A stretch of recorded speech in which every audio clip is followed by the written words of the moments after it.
Cleveland, Ohio, and you're listening to BBQ Central. Start the game! Let's go! We'll do it live. Okay. Well, do it live! I'll write it and we'll do it live! So to get that perfect barbecue, you use wood. Are you sure it's safe? Whatever. We put the lighter fluid on, strike the match, and... Oh! Should we call the fire department? That might be a good idea.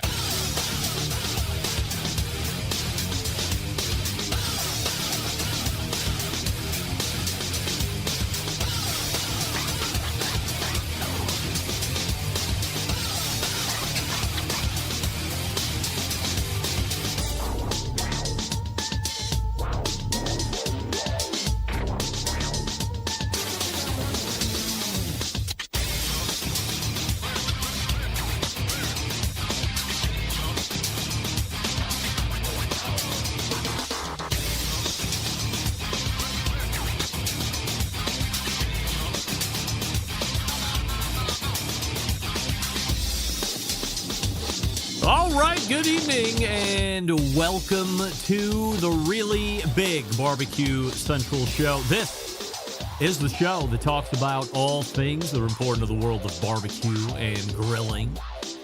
The show originating from the Rock and Roll Hall of Fame city, Bomb City, USA, Cleveland, Ohio, the barbecue capital of the North Coast. I am your program host, Greg Rempe. Happy to have you aboard here on your Tuesday evenings, a live fire fun and frivolity show. If you would like to get in contact with the show this evening, or you would like to follow the show during off-show hours, here's how you do all that. You can get in touch with the show by sending an email to Greg at bbqcentralshow.com. Follow us on all the social media channels at BBQ Central Show. And be sure to subscribe to the show podcast feed on your favorite podcast platform.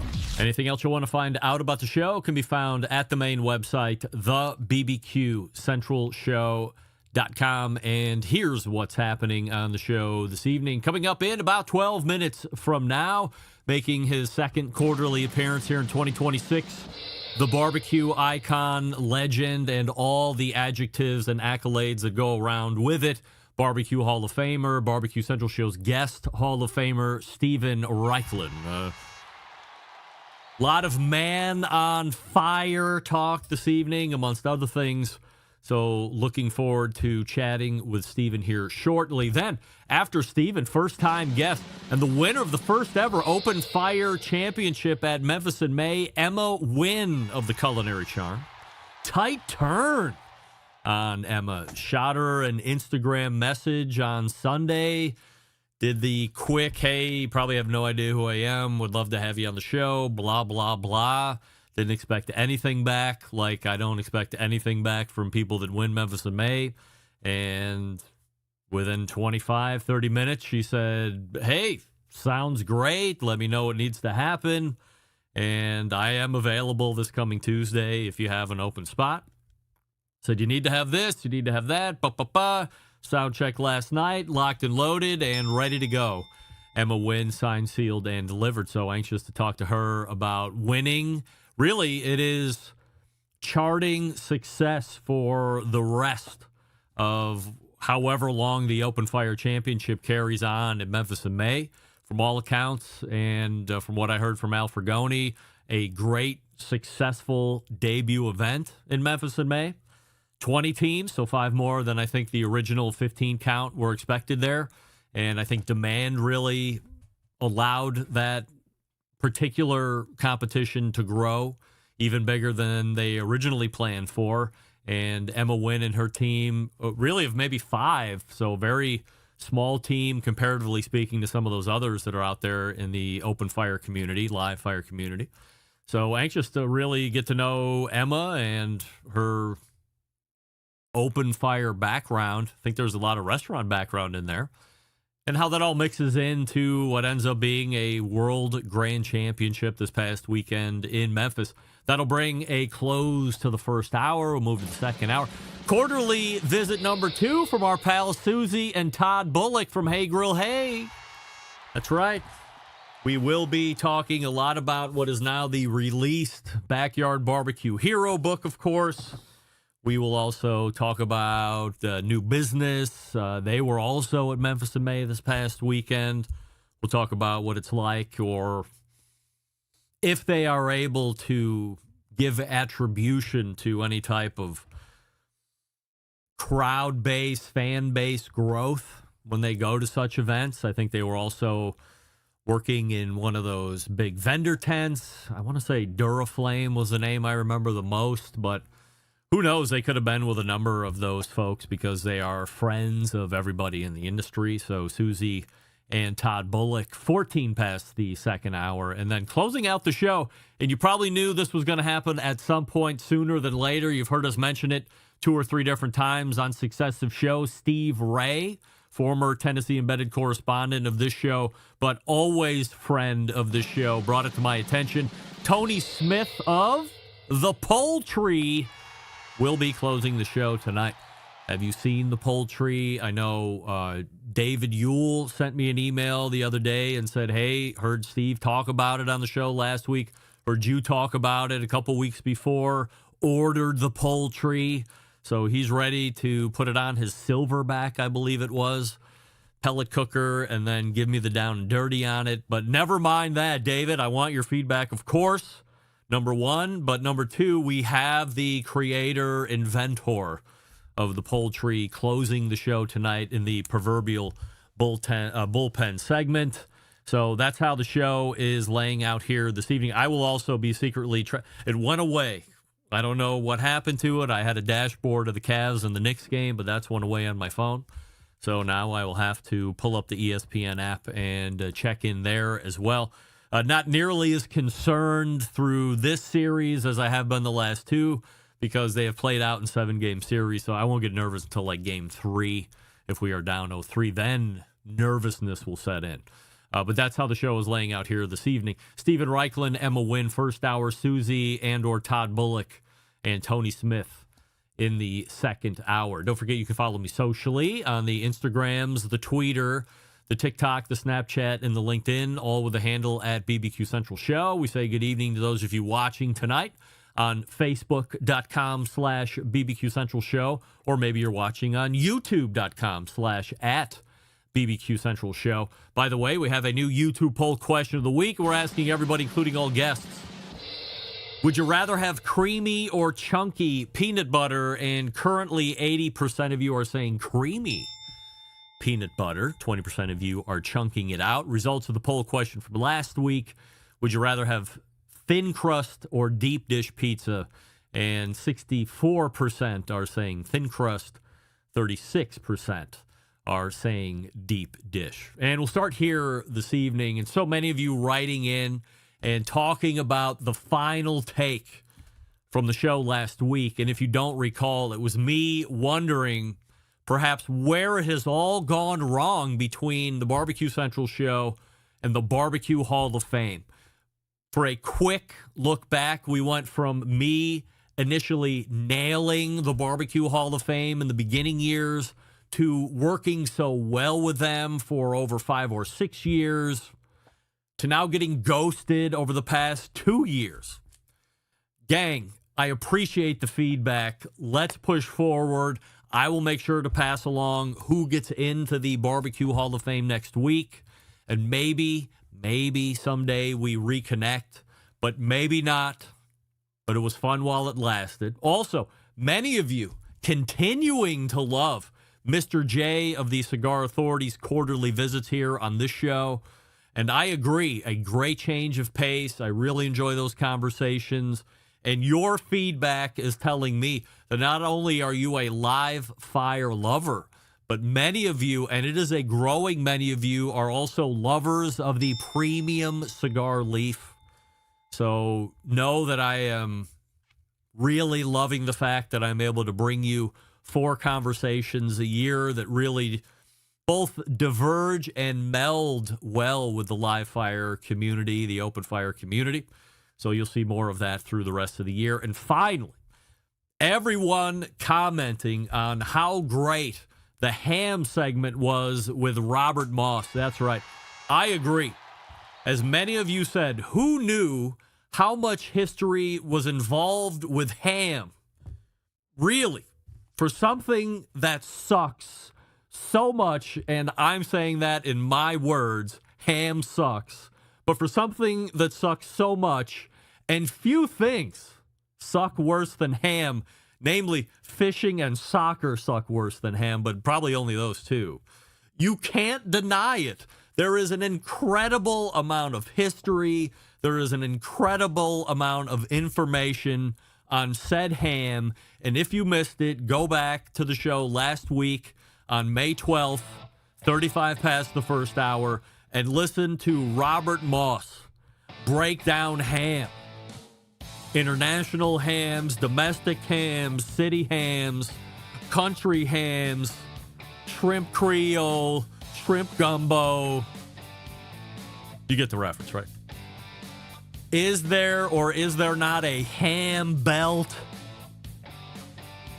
Did I mention Iberico ham? Still no pressed ham. We're not doing that. Not on this show. Not yet. All right, Stephen Raichlen is ready to go. Before we get to Stephen, I'll talk to you quickly. But our pals over at Primo, that's right. What do we love about ceramic cookers? Well, we love that they are fuel efficient. We love that they can achieve a low and slow temperature for, depending on the right weather elements, could be a week on a load of charcoal. We also love that they can get rip-roaring hot for the traditional high-temperature grilling of steaks and other thin cuts. But what are we missing in the everyday ceramic cooker lineup? The real ability to do true two-zone cooking. We know the two-zone cooking is very important to both professional and backyard cooks alike. It's the best way to manage a fire and cook with that confidence. However, getting a two-zone fire in a round ceramic cooker is not very realistic. Why? Because it's round. Well. Enter Primo and their game-changing oval design. Shape gives you the ability to execute that two-zone setup that you desire. It also gives you the other ceramic grill benefits as well. And when you break it down, there's more than 60 different ways to cook on this thing. All the accessories that you want and more, only sold through dealer network, so you're going to get educated as you buy it. Find out where the nearest dealer is to you. To me, it's 20 minutes up the road in Painesville. And then visit in person, touch and feel all the ovals. Buy the one that best fits your needs. I recommend XL, minimum. Again, no one's ever complained about having too big a grill. Everybody has always complained about having too small of it. It's not big enough. That's what she said. But I'm talking about a grill. Don't underbuy. Don't do it. PrimoGrill.com. Follow them on Facebook and Instagram, won't you? We continue to thank Nick Bauer and friends for their support of this show. And we will be back with our pal Stephen Raichlen. Stick around, be right back. You're listening to the Barbecue Central Show.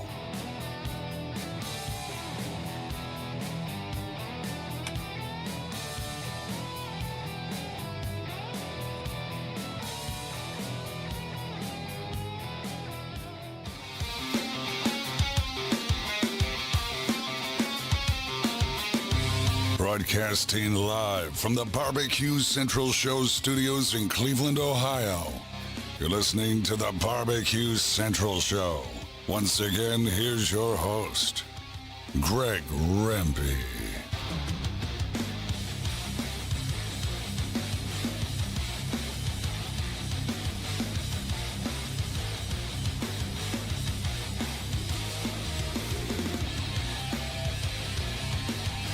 All right, welcome back. My first guest tonight, as I mentioned just a few moments ago, an icon in the industry, a host of TV shows, the creator of Barbecue University, a 3-time, no, a 4-time, no, a 5-time James Beard Award winner, a Barbecue Hall of Famer, and a Barbecue Central Show's guest Hall of Famer. We welcome back our pal Stephen Raichlen to the show. Hey, Stephen. How you doing? I'm doing well. We have a Would You Rather YouTube poll question of the week to lead off. Would you rather have creamy or chunky peanut butter? Chunky peanut butter, without a doubt. All right. And Yeah, I like when I chew, I like to Yes. get some resistance. texture, as it were. You bet. Creamy is winning, though, in the YouTube voting public. 75% now saying that they would prefer a creamy peanut butter over chunky. But I align more with you, Stephen. I would rather always have texture on whatever I'm eating, unless it has to be no texture and it's perfect on whatever it is. But I always like to have a little texture. All right, this past weekend, we're going to jump around in a lot of different areas here tonight, so hold on to your hat. This past weekend, Memphis in May takes place. Heath Riles wins back-to-back World Grand Championships on ribs, no less. Any thoughts on that win? Well, ribs are the quintessential barbecue. Keith is a consummate master, and I think if the world had to pick one barbecue food that embodies our world and the amazing flavors therein, it would be ribs. So I think it was a well-deserved win. Do you think at any point, because barbecue, I think the concept of barbecue, or what people think of barbecue, at least over the last 10 to 15 years, has been brisket. Do you think at some point, and I'm with you, by the way, I think quintessential barbecue is, to me, spare ribs, not necessarily any ribs, but spare ribs specifically. But do you think brisket has a propensity or a potential to take that over? Well, brisket is like the Mount Everest of barbecue. It is incredibly hard to get it right. It takes a lot of practice. It's an expensive cut of meat. It's a big cut of meat. But what I like about ribs is I think they're much more varied. I mean, a brisket sort of is a brisket is a brisket. It's Texas seasonings. Yeah, you can do Jamaican jerk style. Yeah, you can do it Asian style. But brisket is really about, it's sort of a Texas iconic food. Whereas ribs, ribs are so incredibly varied. They're done one way in Kansas City. They're done one way in Memphis. They're done one way in Southeast Asia. They're done another way in Argentina. In a way, they're kind of a magic carpet that you can travel the world of barbecue on. And I literally mean the world. Weber made a pretty big splash over the same Memphis in May weekend with the debut of their Santa Maria style grill. Not for release until 2027, but your take on more of the mainstream brands. And now we have really two mainstream brands, kind of the same, but two mainstream brands, Weber and Blackstone first, getting into this open fire / Santa Maria style cooking space. I thought it was an incredibly audacious move. I thought it takes us back to the day when, Weber was more than just this behemoth and juggernaut, but Weber was an innovator and a pioneer in our food. And I'm super excited to see that they've gotten into this, and plus to me, this is a sign of the maturity of our world of barbecue because, charcoal grilling, which is where it all began for Weber, that's great. Gas grilling is convenient, but wood is the primal elemental. And if a company the size and importance of Weber is getting into that, that says to me that we are taking yet another giant step forward in the world of live fire cooking. So the antagonist in me asks you this question. I also tend to agree with you. I like the evolution. I like the innovation. They're not incredibly complicated machines. Are pretty basic machines when you look at them, and aside from the crank wheel, you have the bracero off to the left where you're burning down your coals, and then you have the bed where you're going to place those coals in order to build your heat zones. Do you really believe that the regular backyard Janes and Johns really have any interest in doing this kind of cooking? I think you'd be surprised. And I think Weber will lead. People will follow. Weber will create a market. Certainly, if you follow social media, even Memphis in May, open fire cooking, it's a big thing. It's the next frontier. And I believe that if you build it, they will come. Let's talk about this new book set to release October 20th, if Amazon is correct. We have teased it a few times over the past 6 months or so, but it's called Man on Fire of Life, Love, Literature, and Really Good Barbecue. Who came up with the title? I did. Yes. Yep, and it's interesting. My original title was Man on Fire, My Life in Food. Publisher said, My life in food. I don't know, that sounds pretty flat. So I went back to the drawing board and I thought, so of life, love, literature, and really good barbecue, that is me. I mean, life, barbecue's my life. Love, you will meet my wife and how I met her and how she has shaped my life and given me a family. Literature, I think most of your listeners know by now, but if you don't, I started out my career as with a degree in French literature. I translated the Marquis de Sade short stories. I won a Watson Foundation Fellowship to study the history of cooking in Europe. So I came to barbecue pretty late in life, and literature always been a big part of my life. I do your show on Tuesday nights. I do on Monday nights. I'm part of a French book club. And for the last 10 years, once a month on Monday nights, we discuss a new novel that we've written in French. Wow. Still a big part of my life. I've done TV shows in French. I learned Italian so I could do a TV show in Italian. So, literature is also part of who Stephen Raichlen is. Could the title have just been Man on Fire? That sounds pretty engaging to me. Yeah, it could have been. Publishers like a little tagline to, hook a few more people in. So I didn't have a problem with that. How long does it take? By the way, you understand the little pun with Man on Fire. It's like Man on Fire. It's like me. I'm burning with my passion for barbecue and live fire cooking. But it's also Man on Fire. That is man about fire. Man, what is fire? When did it enter humanity? What is it? How has it shaped civilization? What is its chemistry? What are its physics? What are its cooking properties? So that's the sort of double entendre with Man on Fire. How long does it take to write a memoir of Stephen Raichlen? I've been working on this project for 2.5 years, and I would say of that, probably a year has been intense writing. When you are in the midst of writing a book, I mean, this is kind of your wheelhouse. You're known as the author here. Is it every day for 5 hours you go to a writing room? Is it 8 hours a day? Is it a few times a week? Could you go 2 or 3 weeks at a clip and then you're off for a month? How does that work? All of the above. I think when you're a writer, you're always thinking about writing. You're always feeling guilty when you're not writing.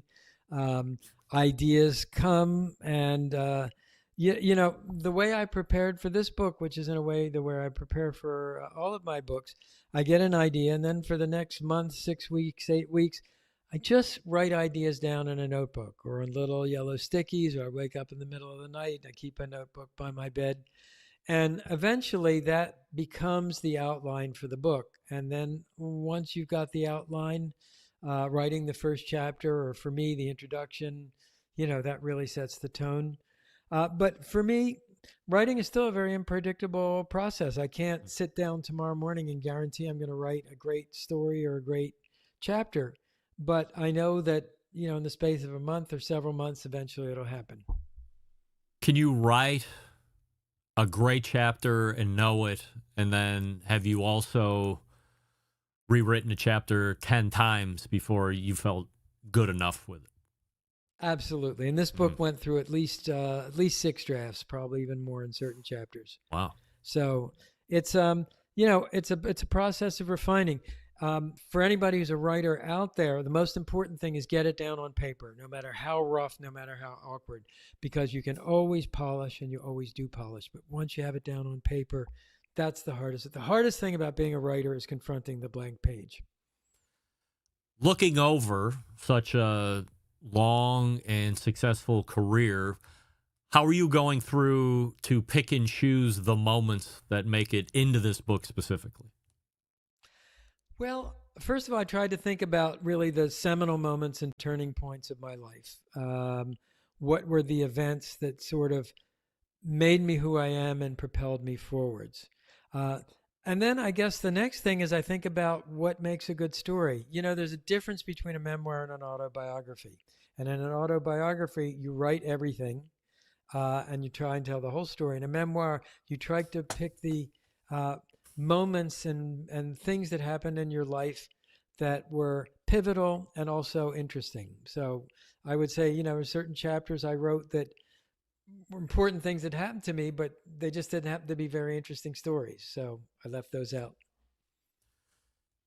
What one moment that might have been edited out of the book would you go back and put in if you could? Well, that's very interesting. So when I first started in my book writing career, my first major successful book was a book called High Flavor, Low Fat Cooking. And at the time, I had been a restaurant critic for Boston Magazine. I developed a cholesterol problem. This was back before Lipitor and all the cholesterol-lowering drugs. And I developed this method of cooking that involved on using spices and flavorings instead of fat to make food taste delicious. So I actually wrote 8 books in that series, many of them James Beard Award winners. But I felt like that chapter was like, is that really what people are interested in? And then my wife didn't like that chapter. So, of course, that played a big role. And that chapter is not in the book. However, if you pre-order the book, and I'll tell you why pre-ordering is important in a moment. If you pre-order the book, one of the premiums that I'll send you, one of the prizes and thank yous, I will send you that chapter, the chapter that got cut from the book. Now, pre-ordering, we're in the pre-order period right now. If you go on my website and you click the pre-order button, that gets you the book in advance. And that's really important for authors because it helps the publisher determine the size of the print run. A lot of pre-orders. Publisher prints more books. That means more books get to the bookstore. I hate to be like strictly commercial because some people have this idea that, writing, it's just this artistic, you're just doing it for the high art, but it is also a commercial venture. So we have 2 premiums for pre-ordering Man on Fire. And the first one is this missing chapter. She tells you how to cut the fat from your food and still wind up with amazing flavor, and actually little episodes about how the photographer for the book moved in with us for a month and raided my wife's lingerie drawer to get fabrics and props for some of the photographs. So a little racy element. The other is there's actually a little recipe booklet I'm giving with some of my favorite recipes that have never been in print before. So again, it's barbecuebible.com. Pre-order the book. It's a blessing, it's a mitzvah, and the author thanks you and the publisher thanks you. If this book was adapted to big screen down the road, which actor best portrays Stephen Raichlen? Oh boy, that's a toughie. You know what? I'd have to say Stanley Tucci, because Stanley Tucci, he's a literate guy. There's a sort of erudite quality. When he does food, it's not just about how it tastes or how to cook it, but he's very much interested in the culture, the history, how it reflects our humanity. And that's very much what I've tried to do in my work. So to some, writing a memoir could be a signaling of the end of something. This is the last something you give to a fan base or audience that gives them kind of a look behind the scenes that they might be looking for. So what does writing Man on Fire mean for you? Well, that's a really good question. First of all, let me reassure you, it is not my last book. I have another one in the works called Barbecue University, which in a funny way is a little bit like Man on Fire in that it's a summing up of everything I've learned and done in barbecue, refracted through my school at the Alisal Ranch in Solvang, California. But, I've reached an age where one looks back and also one looks forward, and one realizes that you're not going to live forever. And I wrote this book, the book is dedicated to family past and family future. So I wanted to pay homage to many of the people who helped me make me what I am. My mother died young. She had a passionate story, and I wanted to tell her story. I wanted to tell the story of my grandparents, who were very instrumental in my life. I also wanted my grandparents to know a little bit more, about who their grandfather is and eventually will have been. So it's a summing up, in a way. I had a very good, crazy career. I mentioned I thought I was going to be a college professor. I was a restaurant critic. I did all this stuff, and I came to barbecue pretty late. And I wanted to sort of put down on paper this. If I look at my life now, it makes perfect sense that I am now. But if I had looked at my life when I graduated from the college with this degree in French literature, like barbecue, writing about barbecue, making barbecue TV shows, never would have imagined it. So in a way, the book is a summing up, and it's a way for me to make sense of my life.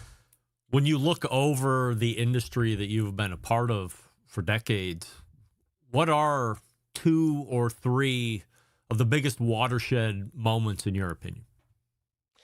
Well, one, if I may be a little bit selfish here, I would say the publication of the Barbecue Bible, my first book. I think that was the first serious book on barbecue that looked at barbecue as a global phenomenon, took people on the world's barbecue trail. I think another seminal moment would have been barbecue television, and that started with Bobby Flay and I think his partner was Jack Davis or Jack Daniels. Anyway, that was the first barbecue TV show. That was really important. My own show, Barbecue University, and then, of course, with Myron Mixon and Barbecue Pitmasters. But that brought barbecue in a way from the backyard and the restaurant into this mainstream media world.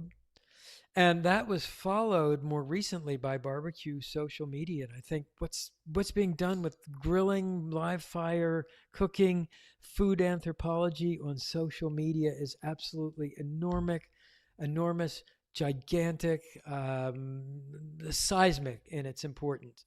And finally, I think I really need to mention the Barbecue Central podcast, because you brought together, if you think about this, you brought together pit masters, you brought together writers, grill manufacturers, tastemakers, restaurateurs, and you united this very diverse world into one place where people could come and learn about it. And I take my imaginative and imaginary hat off to you, because that was a really important thing you did too. Well, that is heart-striking and very heartfelt. Thanks going back to you for mentioning that. Didn't know that was going to happen, but I really appreciate you saying that. Stephen Raichlen is here, of course, as he is for 4 times during the course of a year. Man on Fire of Life, Love, Literature, and Really Good Barbecue, coming to you on October 30th. So please pre-order now. Go to the website, barbecuebible.com, and take advantage of some of those specials. If you do it now, Stephen, always appreciate the time and look forward to speaking to you again in August. Me too. Grill on. There he is, Stephen Raichlen, right there. Pro as always, out on time. We are ready to rock. 5 times a James Beard Award winner. And you can get your hands on some of those James Beard Award-winning treats if you pre-order that book right now. So barbecuebible.com. And then click the pre-order button. Right, Emma Nguyen is ready to go. Before we get to her, I'll talk to you quickly about our pals over at Fireboard. The innovators behind Fireboard 2, Fireboard Pro, Fireboard Spark, Fireboard Beacon, the wireless Fireboard Pulse. Experience total control over all of your devices from anywhere in the world when you're using the Fireboard app. Discover more by visiting fireboard.com or by calling 816-945-2232. That's 816-945-2232. We are back with Emma Nguyen from the Culinary Charm and winner of the very first Open Fire World Championships at Memphis in May. Stick around, be right back. You're listening to the Barbecue Central Show.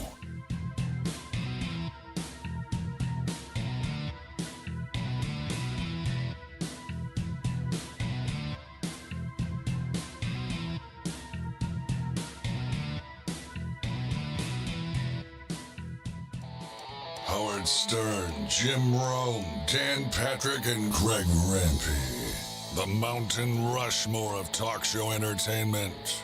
Now, let's get back to the Barbecue Central Show. And we thank Stephen Raichlen for joining us last segment. Again, barbecuebible.com if you want to pre-order that book. This past weekend was the inaugural launch of the Open Fire World Championships, curated by a friend of the show, Al Fragoni. This wasn't standard low and slow smoking in enclosed pits. Indeed not. This was a specialized battleground at Liberty Park featuring 20 elite teams battling unpredictable elements, massive burning log piles, wild proteins over completely open flame. And here to talk about the weekend and the big win is the Fire Master from the Culinary Charm. First-time guest Emma Nguyen joining us here on the show. Hey, Emma. Hi, how are you? I am absolutely fabulous. Appreciate you joining me here this evening. Before we get into the fun and frivolity of this past weekend, we have a Would You Rather YouTube poll question of the week that we're asking everybody, including all guests. Would you rather have creamy or chunky peanut butter? Ooh, well, I do love a good peanut butter, but I would have to pick the crunchy. Crunchy? Only because I like to add my peanut butter on toast and with honey, and I find it that if it was too creamy, it might just fall off the toast. And Yes. crunch is always good umami as well. All right, so the first two guests of the show are also saying that chunky is the way to go. Although YouTube voting public is completely in opposition. 77% of the people watching and voting tonight say they would rather have creamy peanut butter. But what do they know? All right, Emma, first time on the show, and we could probably do, a whole 15, 20 minutes on your background and how you get into cooking and all that fun stuff. But I don't want to minimize the events that took place this past weekend. So are you able to give us a thumbnail sketch of what your culinary background looks like, and also who some of the biggest influences were as you were coming along? Yes, so I actually started in culinary school at 19, where I met my husband. He was also there. He followed me into culinary school, the gentleman that he was, just to keep me company. I was taking night classes in downtown, and I didn't get to finish that first the first 2 years because I ended up working for his parents. They owned a Mexican restaurant, which that they started that restaurant 30 years ago. But then we got married, we had kids, and my husband ended up going back to law school, where I ended up baking for all of the parties there, which ended up making me go back to culinary school, and I finished my degree at the Culinary School of Fort Worth. But my degree was in pastry, so I have a background in cakes and cookies and macarons, and that's basically where I landed. And then a couple of years later, our children grow up, and my son ends up going to that culinary school where I met my husband.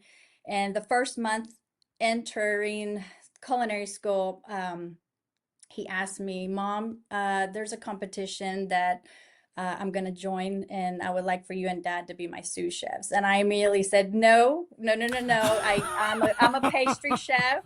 I'm more of like the slow pace. I just want to be in my kitchen cooking with Edith Piaf French music, drinking a little glass of wine, and just peace. I just want peace. So I got thrown into the gauntlet of Cutthroat Kitchen at the World Food Championships.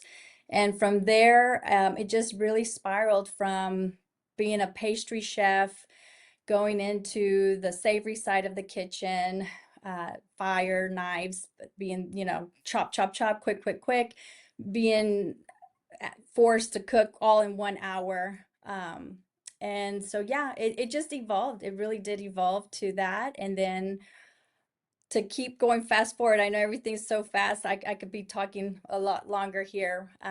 But basically, my son and I and my husband, we won the first year when we entered the World Food Championships.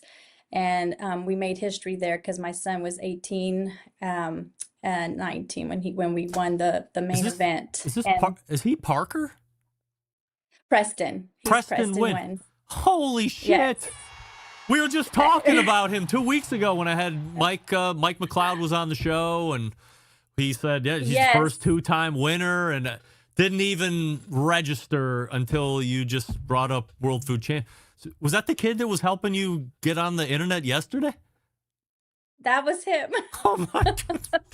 Oh, boy, did I miss an opportunity. Well, I mean, you learn something new every day. What an accomplished family of chefs, cooks you guys are. Yeah, I mean it's kind of cool because it's all evolving. Like I started as a pastry chef, I ended up as a sous chef, and now I'm firewoman, and now I've led a team twice at 2 live fire competitions.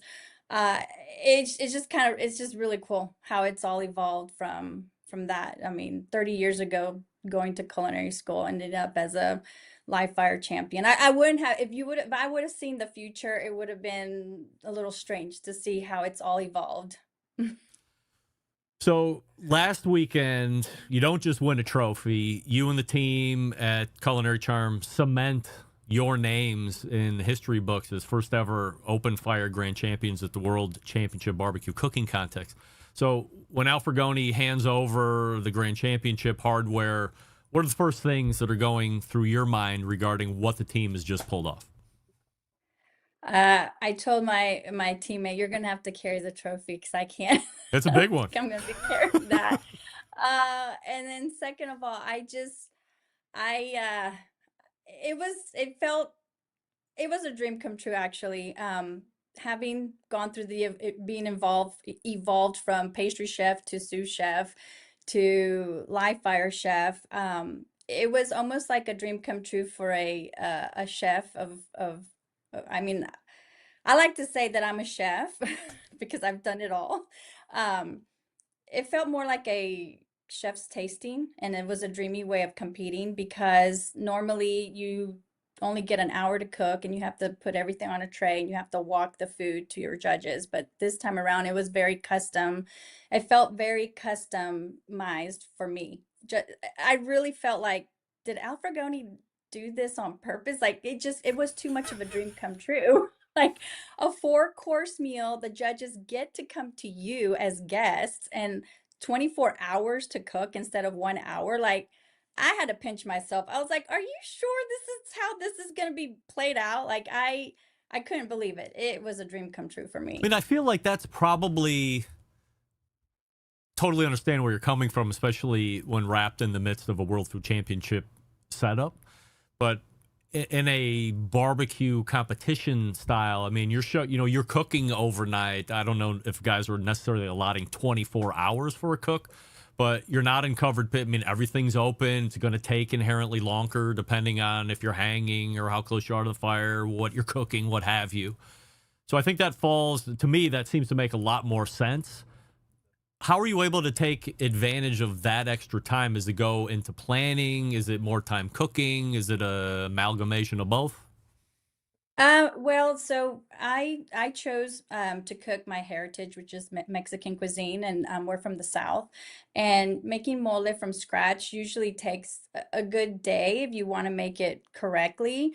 So when I was given the 24 hours, I was like, mole, let's do mole poblano. I mean, but granted, I will let you know that I was able to pull off a Vietnamese mole for the World Food Championships final table in under an hour. So that to me is still a miracle in itself, but which I think I'm gonna bottle up because that really tasted amazing, the Vietnamese mole. I'm calling it full leg because we had to do the global fusion at that round. But anyways, but this time around I could really like make the flavors meld and overnight. Anything when you let things stay overnight, it just tastes better. So what's the mole secret? Why does it take 24 hours to make a good mole? Like, what are the key ingredients?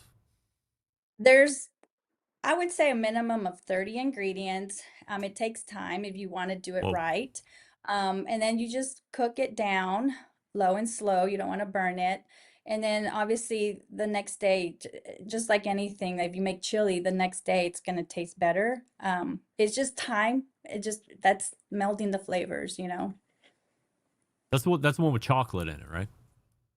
Mine, where the part of Mole. Mexico that my family is from Puebla, it's with chocolate. Not every mole has chocolate. I know in Oaxaca they have like maybe 7 known, um, and not I don't think they put chocolate in theirs. We're the ones known to put chocolate for sure. Is it a specific kind of chocolate or a regionally special chocolate, or is it like Hershey's? No, Hershey's. No. Sorry. And I mean, nothing wrong with the American versions, but no, it's a Mexican one. I don't do the typical chocolate abuelita. It's more it almost looks like it comes from Spain, but it's a little less sweet than the typical chocolate abuelita. It has a distinctive flavor, yeah. Wow. Sounds great. All right, so mole's underway and the rest of the dishes, and then so does each member of the team have certain responsibilities as you're marching through that 24-hour period? Yeah, so I chose my teammates specifically because I knew I could trust them. Each and every one has a passion of their own. Of course, I had my husband and my son with me. I do have 2 other children that couldn't make it this time around, but they were with me at the final table. We all won as a family back over in Bentonville. But this time it was my son, my husband, and my husband's law partner and David, and my good friend James, who was also a sous chef for another world food champion that they also went to the final table twice. And basically I told them my story. I said, I want to create a menu that's going to represent my heritage, my home back south in Mexico City and Puebla. And I explained and I gave them like a little background history of how the indigenous people farmed in Mexico, which it's a farmland called milpas. And milpas, the heart of a milpa is called the Three Sisters, which is corn, squash, and beans. And I told James, I said, look, if you can come up with a dish that kind of represents those 3 vegetables, that would be great to serve for the judges. So I trusted all of my teammates to help me get us to the finish line. And so yeah, we just and with my son is Michelin bound. Like that's his goal. He wants to at some point open up a restaurant and get a Michelin, whether it's the 1 to 2 or 3 stars, it doesn't matter. But the goal is he's always trying to cook very molecular gastronomy, very modern, but still with a little of the French basics that he learned from culinary school. So I told him, well, the typical Mexican mom will give you papas con chorizo y rajas, which is potatoes cooked with chile poblanos and chorizo. So he takes those ingredients but makes it very French, modern, and does a potato pave with a chipotle bechamel. So I'm like, okay, people will know this is your spin on it. But yeah, I mean, everybody did an awesome job. For the beef, David helped me grill some up on the Santa Maria that was sponsored by Yoder Smokers Grill. And I created a carne asada seasonings from scratch, gave it to him. We did a low and slow smoke on that, finished it with the braise. And I mean, everybody just followed my instructions, followed my story. And they, we all pretty much did a good team effort together. It seems with the team that you have and the accolades that you've already pulled down within 2026 alone, you might have been the sleeper team all along. Everybody else might have been battling for second place. Well, I try not to focus on anybody else when it comes time for competition. Like I just want to hone in on what my craft is. And afterwards, I'm more like, oh my goodness, I want to get to know my fellow competitors. In fact, it was very cool the way it all panned out. My fellow competitors next to me and in front of me, we would all borrow things from each other. And I was like, oh, this feels more like, hey, neighbor, can I borrow a cup of sugar? So it felt so nice. Just like, forget that we're at a competition. We're just here to have a good time. And next time, I didn't get to try your food, but instead of meeting you at the next competition, I just want to invite you over to my house and let's just have dinner together. And we all had like a little laugh about it. But yeah, so I don't know. It was just very cool, a cool experience being able to compete in this level with very, very high level pit masters. And if I would have focused on that, I think I would have really freaked out. So I just put my head down and just honed in on what this Mexican mom knows how to cook at Yeah. home. And you walk away with a championship. From a different perspective, as you're cooking, what kind of foot traffic is around? What kind of crowd engagement is happening? Because I know as Memphis in May isn't traditionally known for breaking protocol. Usually it's just the traditional barbecue meats and that's it. And they try and engage the population where they can. But Kevin Grothe had told me, the executive vice president at Memphis in May, that this is something that they wanted to do. They partnered with Al Fragoni. There was a number of talks in order to engage audience. As somebody who was part of the competition, how did you find interacting with the crowd, and what was the take from that?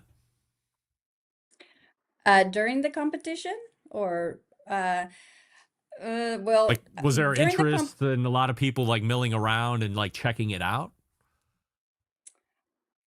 a little bit, but I think when I'm in the zone, I do have blinders up, which in a way it's a little sad because it's a 24-hour cook. And but I know usually with the 1 hour cook, I do feel a surrounding around me of people taking photos, asking questions. And when it's at a 1 hour competition, I'm just like, oh man, I can't answer your question right Yeah. now. But being the 24 hours, I did relax a little bit.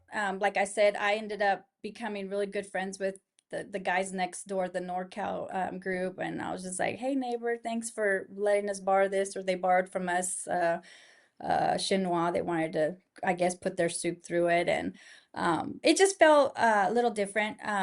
But yeah, but once it came down to when the judges arrived to our tent, it was go time. I mean, we put our focus is just let's plate this like if it was a chef's tasting. What's the next course? Let's make sure the story's being told, that we answer questions. And one of the stories that I really enjoyed telling was about the corn cake that I developed on the Santa Maria Grill. It was an ode to my grandmother that I never got to meet. Her spirit was in this corn cake. She also went to culinary school. She was a pastry chef, but she died at a very young age. And my mother, at 10 years old, became orphaned and ended up at a boarding school in New Mexico. So the only Wow. memory she has of her mom is her making corn souffles. And I said, I have to figure out how to get the spirit of my grandmother in this competition. And so when I created the corn cake and it came out just perfect, and on the grill, out of all the things, especially being a pastry chef, I'm like, come on. I mean, I can't turn the oven at 350, so we Yeah. got to really manage this fire well. That to me was like a blessing, just getting that corn cake out. And it was infused with leches de elote, which I infused 5 different milks with the corn cobs, and that was the 5 milks were representing my siblings and I. And so it was like a full circle family affair with that menu. Man, sounds like an incredible weekend, historically, competitively, familially. I don't think that's a word. What's next for you? You've knocked down World Food Championships. You knocked down Memphis in May. Do we want to do a little American Royal? Maybe snag a Jack here? Like, what's next? Well, we actually do have a couple of cool projects that we're going to unveil here pretty shortly with the family. We're starting our family brand. But I don't know if I can announce it just yet. I just know that it's going to be here soon. All right. And you guys will be the first to know. And it's going to be exciting. It'll involve the whole family win. So Is the you'll be name of the seeing more of company us. going to be All I Do Is Win?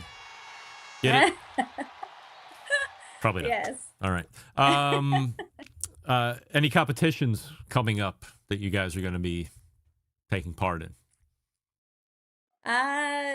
as far as I know, I think this was the end for this semester, but I do know I got invited in October maybe to go back somewhere. I'm not going to say where, but I will reveal that later as well. All right. Well, this is Emma Nguyen, and the team of the Culinary Charm has won the first ever Open Fire World Championships. Emma, just an honor to have you on the show tonight. Again, I appreciate the quick turnaround from this past weekend. Continued success, and would love to have you on the show, and would obviously love to have Preston on the show, so maybe I'll shoot you a quick note after the fact, and we can line them up in the coming weeks.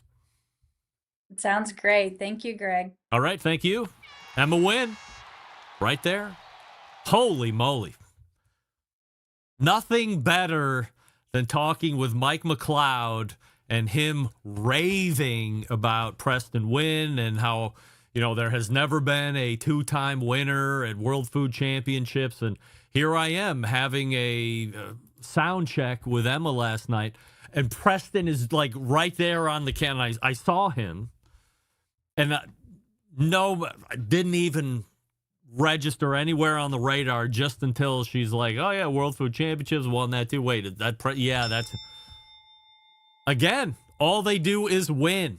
Again, not to like draw that song back up, but I mean, it just makes so much sense. Crazy, crazy times here on the Barbecue Central show, and we congratulate the whole Culinary Charm team on the big win this past weekend. I am working on a Heath Rawls interview in the coming weeks, but where I can instant message Emma and turn her in 72 hours, it appears my direct connection to Heath isn't there anymore, and now I have to make a pitch to somebody on Heath's team. All right. I'll pitch. Can you send me an email a little more info? On the show that Heath has been on like 5 times over his life? Sure, no problem. I'll do that. I'm not bigger than pitching. I pitch. I sell every day. All right, well, I don't sell every day anymore, but I did. All right, we will come back to wrap the first hour. Stick around. We'll be right back.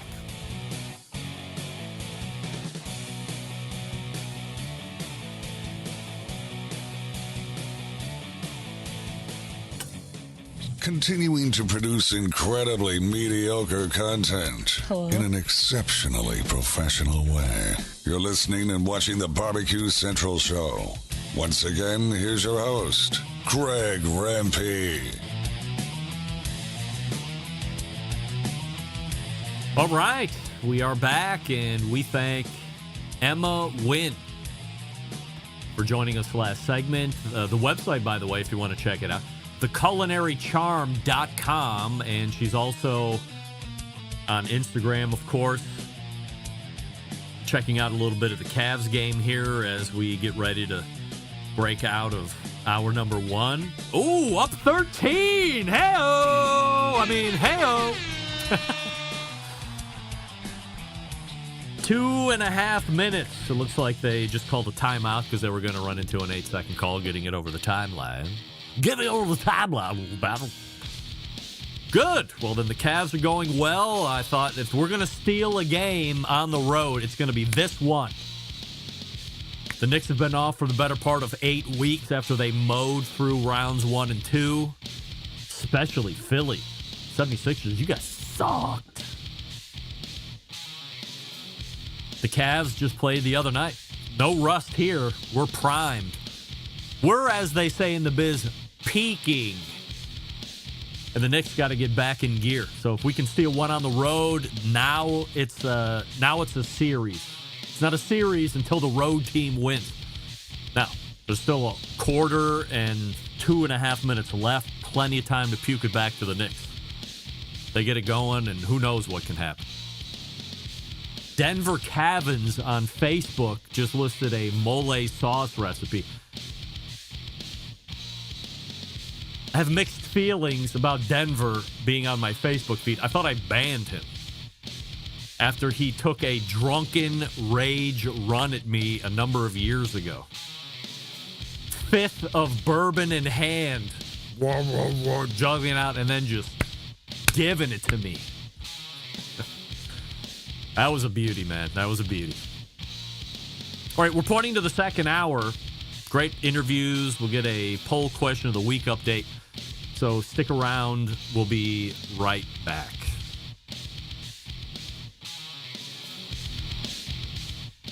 Hey, this is Helen Paradise from SoCal, and you are listening to the Barbecue Central Show.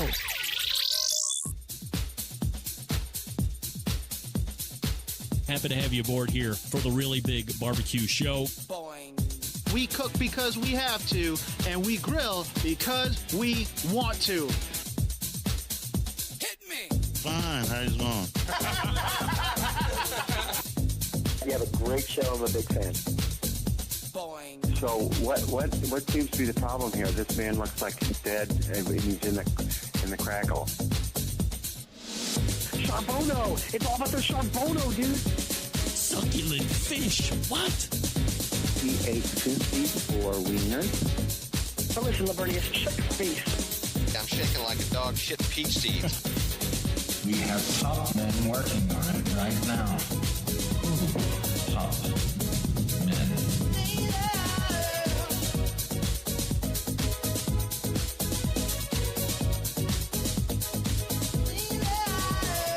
And just like that, we are into the second hour. It is the Barbecue Central Show. The show is the show that covers the most important live fire barbecue and grilling topics of the day, week, and month. Quarter, sometimes. Sometimes the news cycle goes and goes and goes.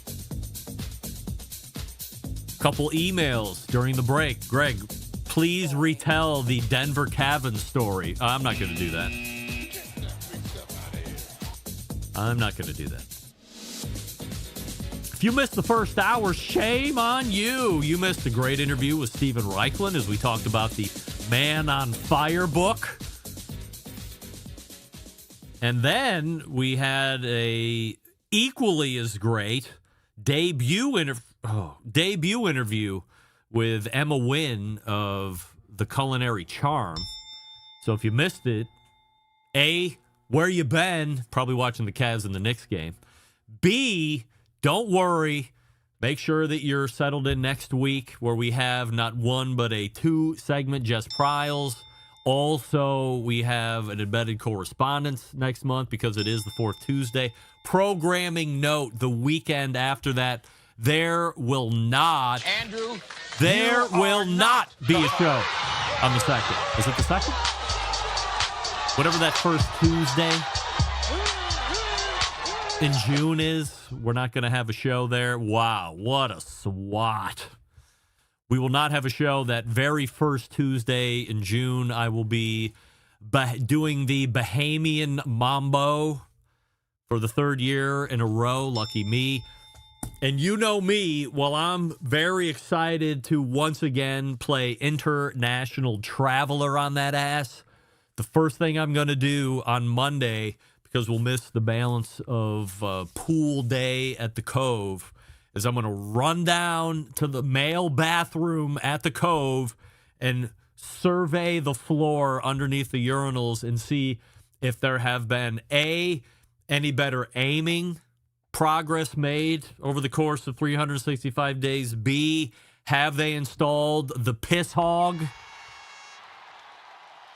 and C, is there a collection of man cast off piss on the floor, and I can't have that. And don't worry, on the 9th, I will be back leading the show with the piss update from the Bahamas. I plan to have a magical time anyway. Through credit card points, we were able to upgrade flights at no charge, get a little Lapis Lounge in the Cove. Going to have some fun there. It's going to be a dynamite week of fun, sun, and frivolity. So not only the normal fun and frivolity, we're going to mix in sun, and we're going to have a great time. By the way, no kids. Thank goodness. One of my kids is in Puerto Rico right now. having her best vacation life. 2 weeks ago, a week at my parents' house in Sarasota, which might as well be equal to a high-grade Hilton stay or better at a minimum. And then 2 weeks after that, flying out to Puerto Rico until next Wednesday. Work much? I'm going to move out of the house. Not if you vacation like you're the Kardashians, toots. You're going to be in my basement for life. And we're okay with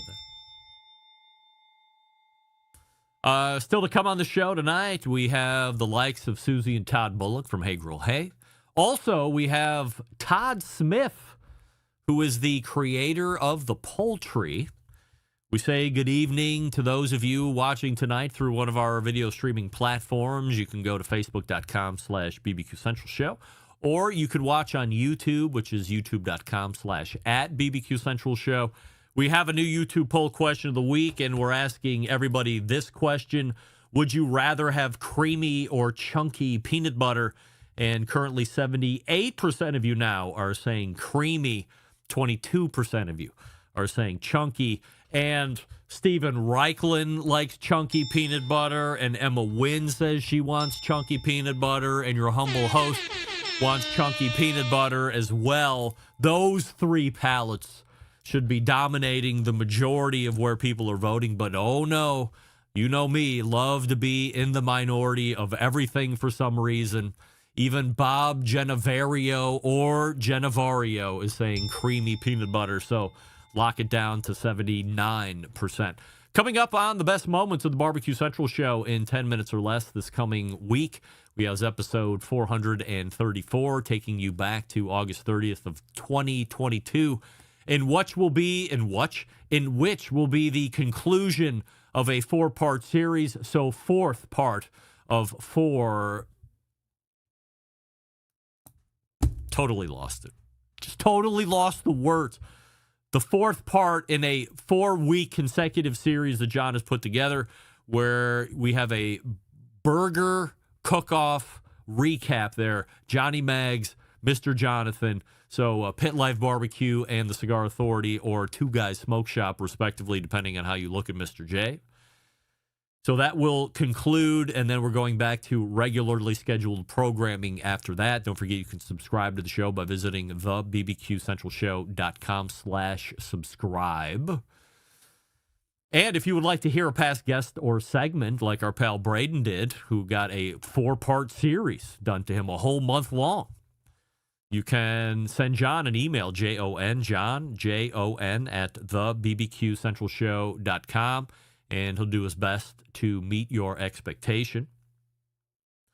Of course, we have our famous Dave's All-Star Barbecue Series. 2 events have taken place. Indianapolis and Rancho Cucamonga last month, end of last month. And famous Dave's did take place this past weekend in Union Gap, Washington.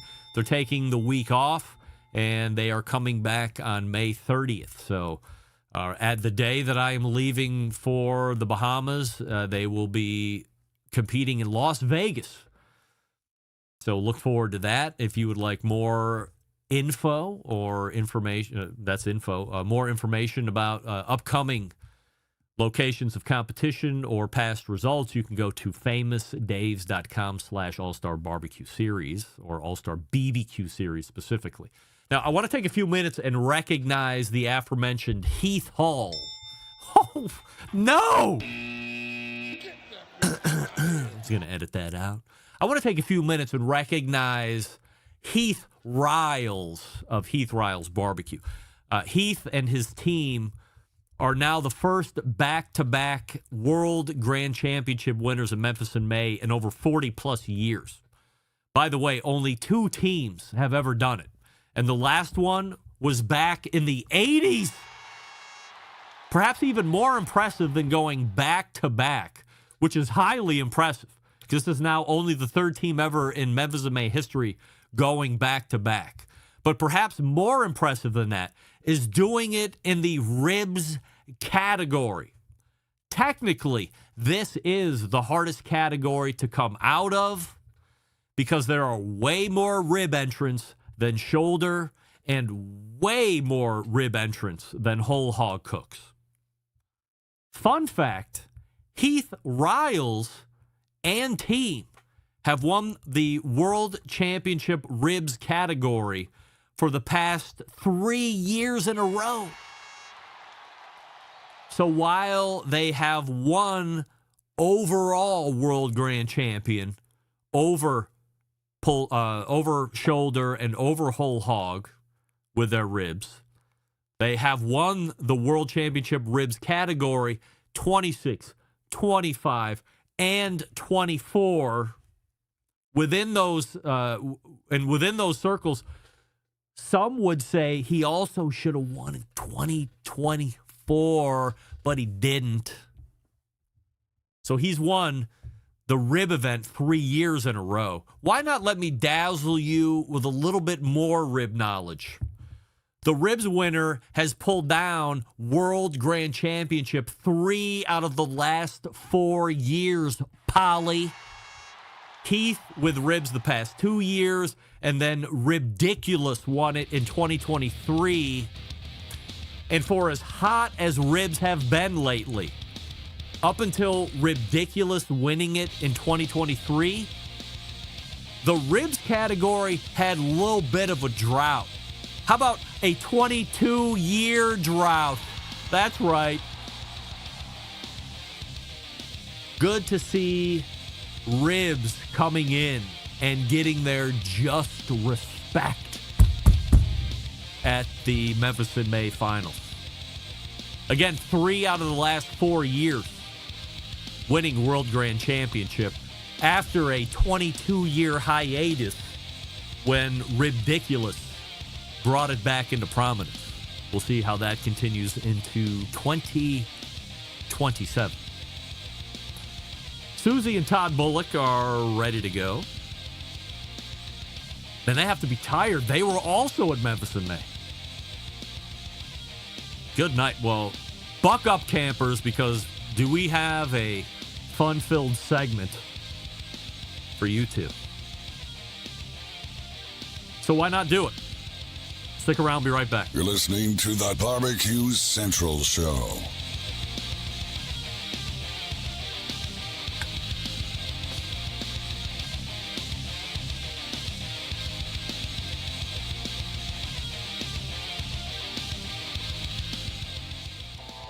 Howard Stern, Jim Rome, Dan Patrick, and Greg Rempe. The Mountain Rushmore of talk show entertainment. Now, let's get back to the Barbecue Central Show. All right, welcome back. Push this to the side here. Leading off the second hour tonight is the creator of the Hey Grill Hey brand of products, other sub-companies.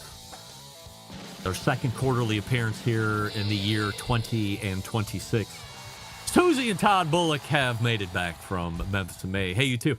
Before we get going and recapping a bunch of different stuff, we do have the YouTube poll question of the week that we're asking everybody. Todd, we'll start with you. Would you rather have creamy or chunky peanut butter? Creamy. Right. Susie, creamy or chunky? Creamy. Creamy. All right. Well, you'll be happy to know that 79% of the YouTube voting public is voting along with you two. They would also rather have creamy. However, your humble host, Emma Nguyen and Stephen Raichlen, all said they would rather have chunky. We need a little texture in our lives. Creamy is a little too weak for us. But, you know, we do have broad depths of palate that not everybody has risen to yet. Right. So one day. Chunky for sure. Can Yeah, we no, me all too. agree, though, that both descriptors are horrible?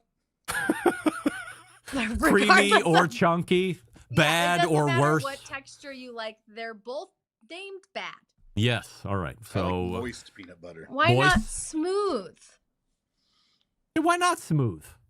Smooth is way better. But then what do you, I'm like, how are you going to better descript the other one? textured peanut butter. Crunchy? Crunchy. I think they do crunchy. Doesn't Skippy do crunchy peanut butter? And Jif does Yeah, crunchy is better than chunky. chunky. Yeah. And smooth is better than creamy. All right, look, you two were recently at Memphis in May. Lots of things going on. So, Susie, let's start with you this time. Are you able to pick out 2 or 3 things that really stood out to you during the weekend? Absolutely. I think we're all seeing it across social media, but the rapid adoption and expansion of the live fire cooking trend across the kind of overall barbecue subsector of the internet has been massive and rapid and awesome. And it's one thing, I think, to see it online. I mean, there are barbecue creators like Over the Fire Cooking, Derek Wolf, Al Fragoni, obviously, and several others that have really adopted this, live fire style of cooking as their main method of backyard cooking. And their social followings have grown massively. And it's really easy to see it on social media and think, wow, that looks so cool. But the actual in-person event aspect of it, the way that it brought people into Memphis in May and made it a more interactive experience versus just, Memphis in May historically, I think, was more of a private party for those in the know. Like, you didn't really go to Memphis in May as a spectator or an observer. You went to Memphis in May if you were buying the Kingsford Tour pit pass, or if you were cooking on a team, or if you were invited to one of the corporate parties. So to have the open fire experience and the live fire experience as part of a public way to engage with Memphis in May was new. And that was the hugest standout to me, was how engaged and involved the public was in that side of the event. All right, Todd, I'm going to get to you here in a second, but wet blanket alert, Susie. I don't disagree that you're seeing this open fire rage over social media, and a lot of that has to do with Al Fragoni, some of the other people that you mentioned. My take is this. By the way, Weber brought out their Santa Maria style cooker. Blackstone brought it out a couple months before that. I know they're kind of one and the same, a little different variation on chassis and so forth, but big names bringing Santa Maria style cookers to the general public. That's a good thing too. My take is this. These people have really large followings on social media because they really like watching it, doing it. Way different. And I don't think the majority of people have tolerance, patience, the want of skill to bring an open fire cooker into their backyard, burn down logs, and shuffle around hot coals. I just don't buy it. I think that's a huge part of bringing the public in to see it in real life. Because I agree with you. I think it's grown so huge on social media because it is so mystical to watch. It's a spectacle. Yes. Absolutely a spectacle. And I think it feels even more intimidating than typical backyard barbecue. Yes. More intimidating than a smoker, more intimidating than a charcoal grill, for sure. But I think what they're doing by bringing the public in and actually getting them involved and feeding them samples off the table and having them watch pitmasters cook in front of them in real time, I think is helping to bridge that gap a little bit and kind of close that gap in terms of what you see on social media versus what's possible in real life. And I also think part of what's being sold in this live fire cooking trend as it grows is that, analog style of cooking, the romanticized style of cooking, the sit in the backyard and pay attention to a piece of fire for 3 hours. There's something appealing to that. And it might be a smaller demographic for sure than, the convenience cookers that just want something quick and easy on a weeknight. Absolutely. But I think it does appeal to a certain demographic. And I do think there's a market for it. It'll be interesting to see how big that market is now that these names have started coming out with the grills. It'll show up in dollar signs for sure. But I think we're just at the beginning of it. I think it'll take it several more years for this to kind of flesh out and really develop to see what it becomes. All right, Todd. So if you have any interjectory thoughts on the tail end of the live fire thing, and then circle back to maybe your top two events or top two memories of this past weekend's Memphis in May. I think so I was able to judge the open fire meetup that Al hosted in October and almost got a judge this time, but I think I was like a reserve and didn't need to. But the cool thing about this competition is all respect to KCBS and SCA and all that, but like there is such a creative aspect to this. Like you create a 4-course meal and you can add as many different intricacies and decoration, anything you want to. Like it just feels, it's just a lot more, open to, be creative and think outside the box rather than fit into a box, if that makes sense. Yeah. And I will say, I think our views are a little bit skewed because we did spend all 3 days on the open fire side. Yeah.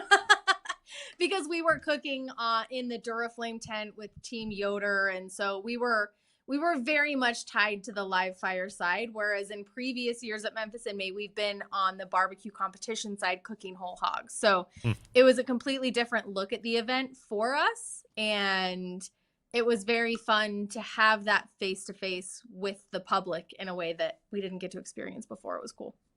How much do you think you grew the Hey Grill Hey brand by being present at Memphis in May?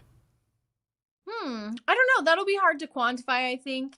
One of the coolest things for me was seeing the teams using our Pitmaster gloves and being able to get people using our products and tasting our products in real time and being able to get that face-to-face feedback. You don't really get that. When you're submitting stuff to judging and you turn it in, you're lucky if a judge writes you a comment on a comment card, right? Your scores are kind of the only thing you have to go off of. And if it's flavor, was it too sweet? Was it too spicy? Was it too vinegary? Like you just don't know because you don't get that feedback.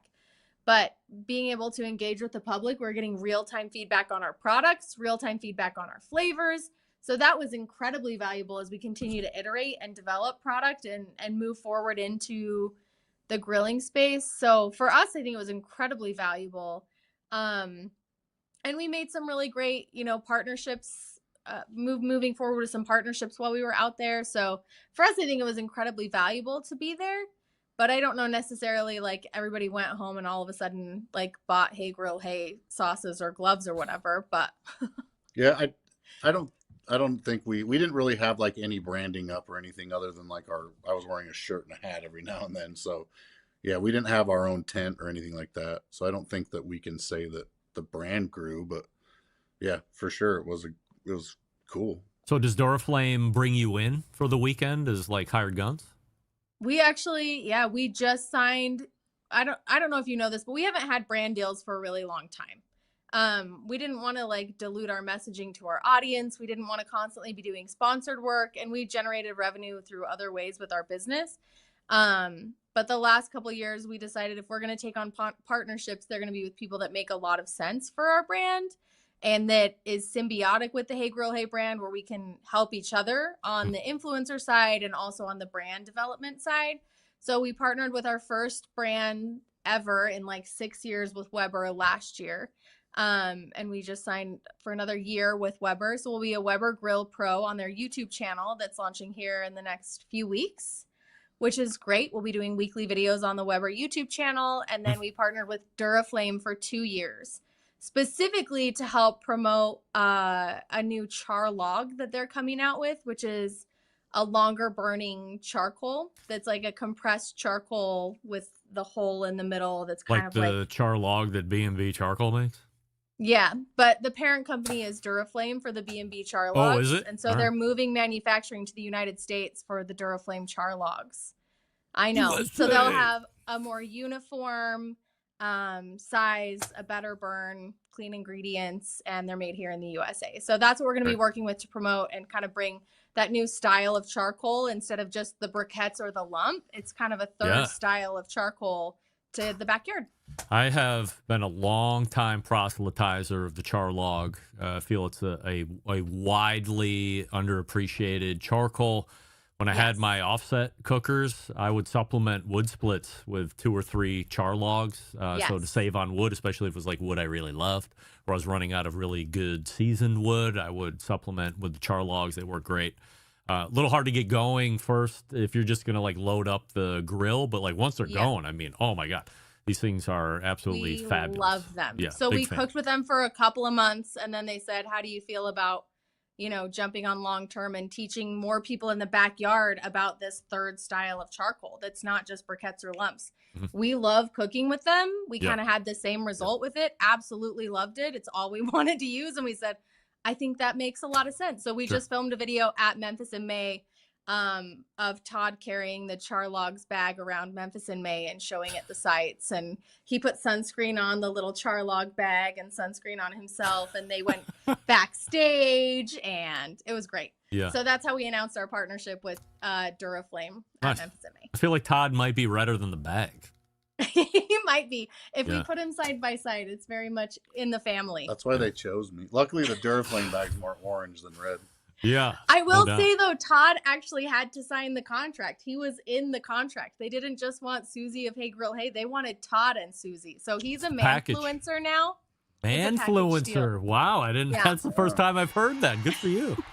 I'm trying to get my dance moves down. Yeah, good. All right. Well, there's plenty of trends that you're going to have to get into and, execute, like you said, dance moves, all the fun stuff. I don't know if barbecue talk is going to take off. Survive this. No. Have you thought about like competing on your own as Hey Grill Hey at Memphis in May? Have you done that? Oh my gosh, Todd would love that. Yeah. Someday. Next year? I don't know. Todd would love to get into the competitive barbecue world a little bit more, for sure. It's too difficult, man. We got too much going on. We got kids. Wow, Todd, you're just giving me excuses, bro. Hey, someday, I really think we'll get there someday, for sure. It's like my retirement. That's Todd's retirement plan is just to rent an RV and drive it around to barbecue competitions. All right, so we got 5-6 minutes left.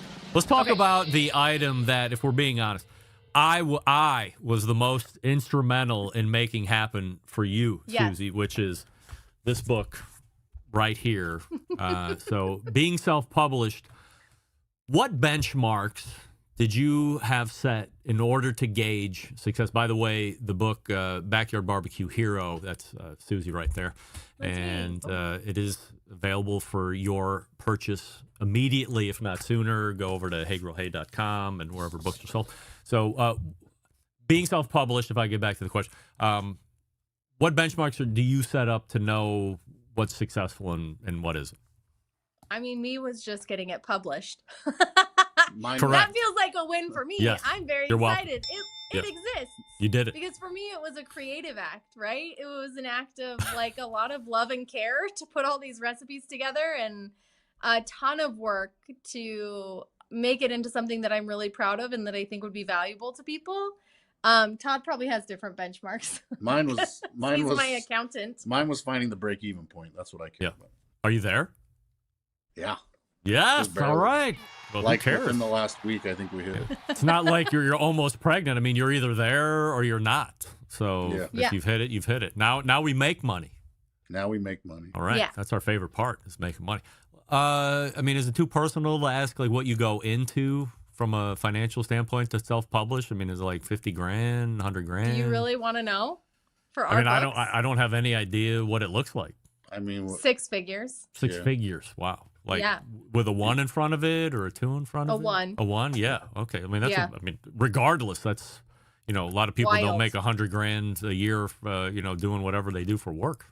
Honestly, terrifying to place an order that large for something that you just created with recipes and just hoping like that people will still buy a book in today's day and age. Yeah. It felt like a crazy investment, but it was also something, we've talked about this for years, Greg, and you really have pushed. I think every quarter we've come on, it's been questions about the book. So to have you holding it itself feels like a feat. Yeah. We've hit the finish line there. Strength. Yeah. So great job. The exact numbers were somewhere around 75K to get the books ordered in here. Yeah.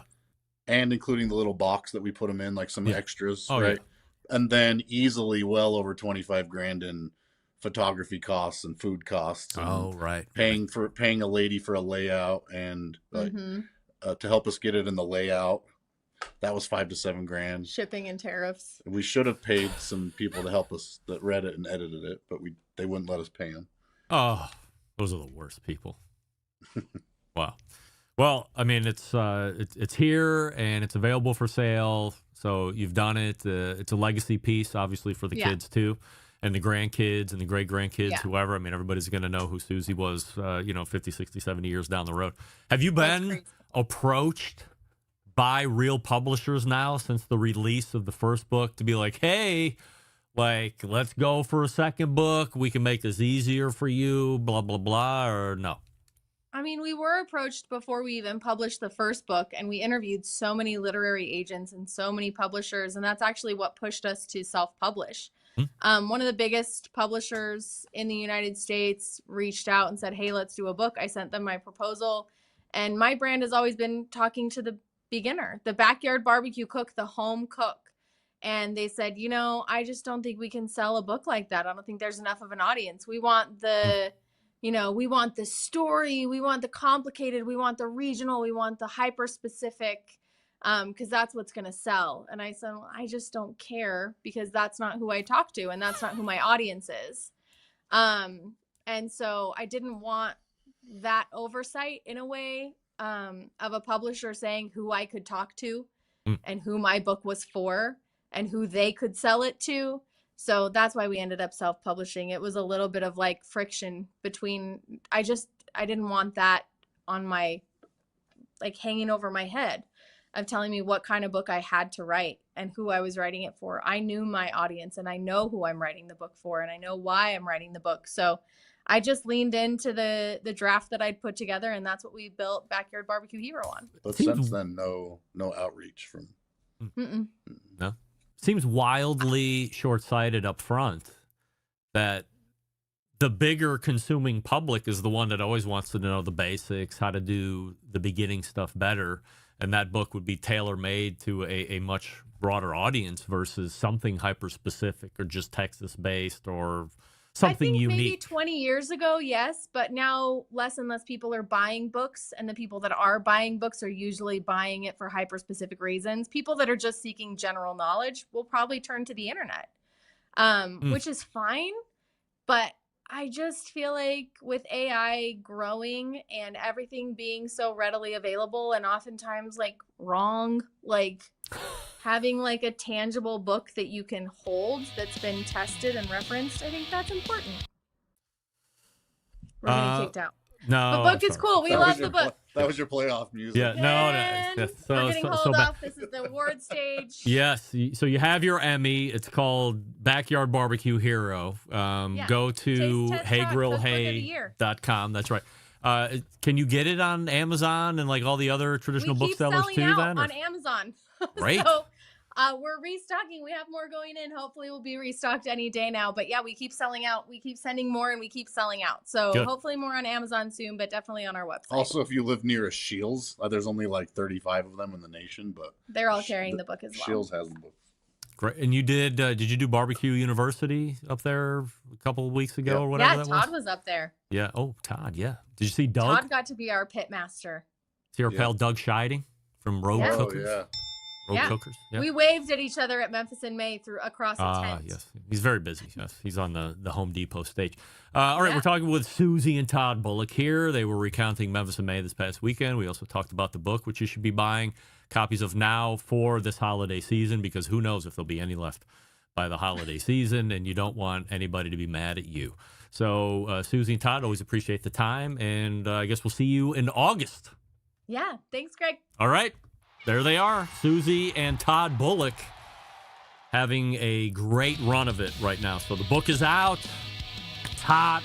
Great read. Great beginner stuff.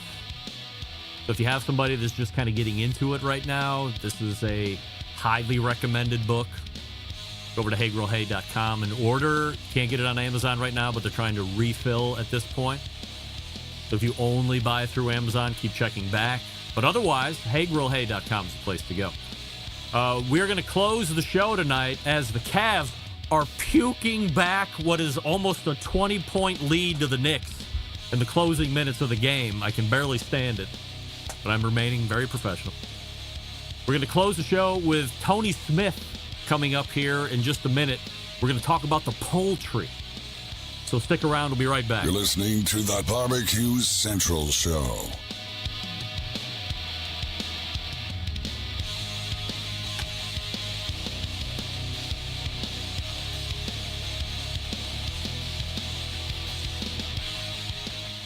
Whole packers, full racks, legs and thighs, injecting butts. If you've never heard this before, you might think you found the best XXX show ever.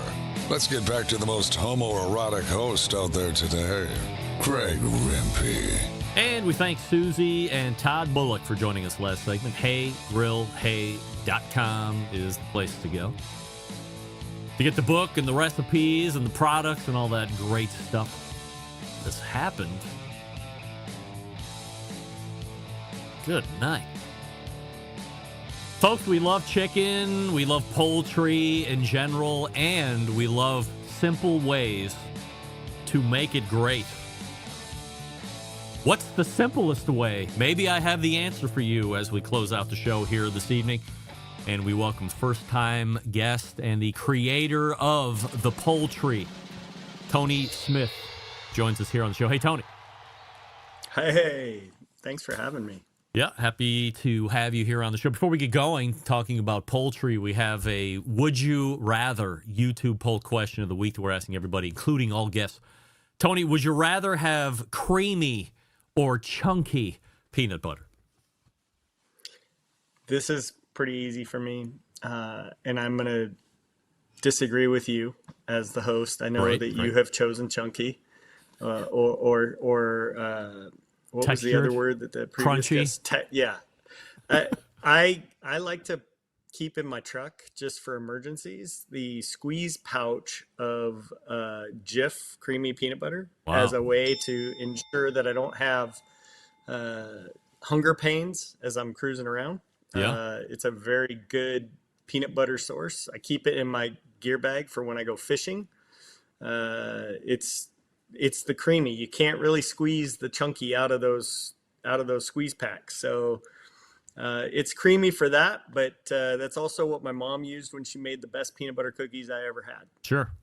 Well, 71% of the YouTube voting public, which is down about 6%, is also saying they would like creamy peanut butter if given the choice between the two. All right, so, genesis of the PoulTree here on this show has been probably over the last 4 to 5 weeks. It was originally introduced to me by a friend of show and Barbecue Central Show's guest Hall of Famer Steve Ray, saying, you ever heard of PoulTree? And I'm like, yeah, it's a bird, it's a chicken. He's like, no, it's called the PoulTree. Sent me the website and raved about it. There it is, right there. Yeah, that's part of it. It's the dumbest, simplest thing. And there are some folks on Facebook that will go like, they're machinists or whatever, and they go, hey, thanks for the idea. And, we're like, well, obviously it's a good idea. If you think it's a good idea, now you're going to go do it. Yeah. So, but I think the emphasis of it is more interesting. What's, do you have culinary background or like where do you find that PoulTree fits a niche? I have a lot of both amateur and professional culinary background. I spent 12 years working with Nathan Mirvold and the Modernist Cuisine team at Intellectual Ventures Lab.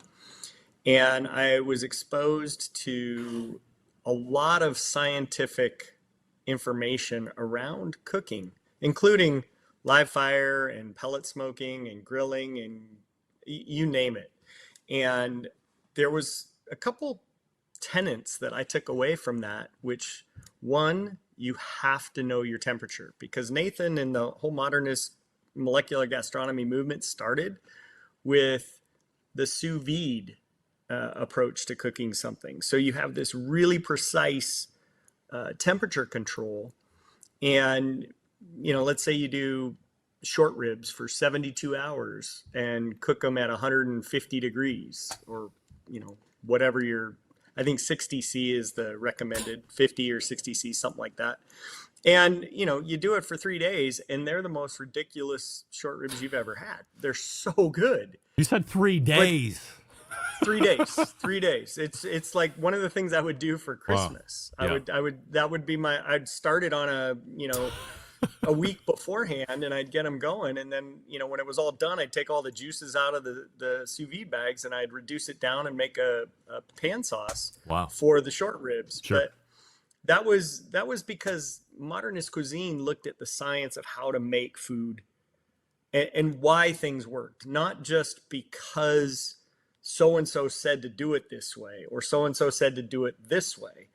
When they did the bread book, what they discovered was there was a massive variance between one bread and another, even though they're technically the same breads, because people would do 70% hydration or 10%.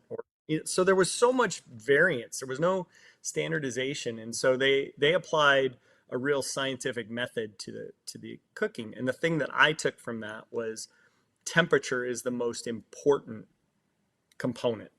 Managing the temperature. So if you're a live fire enthusiast, knowing how to manage all of the different phases of combustion and getting yourself down to the glowing infrared emitting coals versus the, you know, different levels of smoke that come off at different temperatures, and whether those are good smoke flavors or acrid smoke flavors.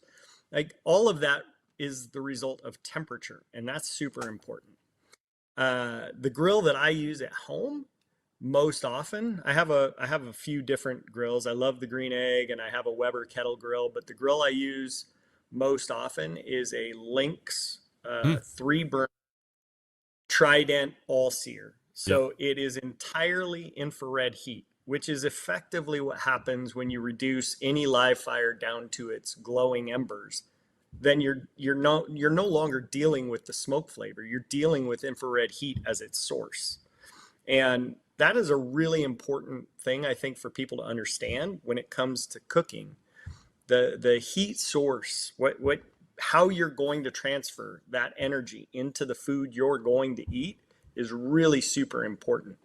And this is where PoulTree takes advantage of convection heat transfer, because I have a really cool rotisserie setup, but God, is it a pain.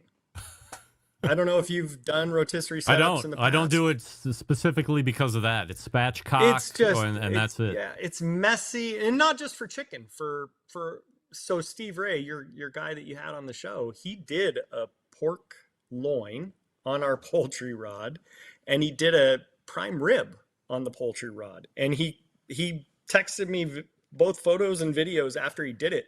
He's like, Toney, I'm telling you, this is the best.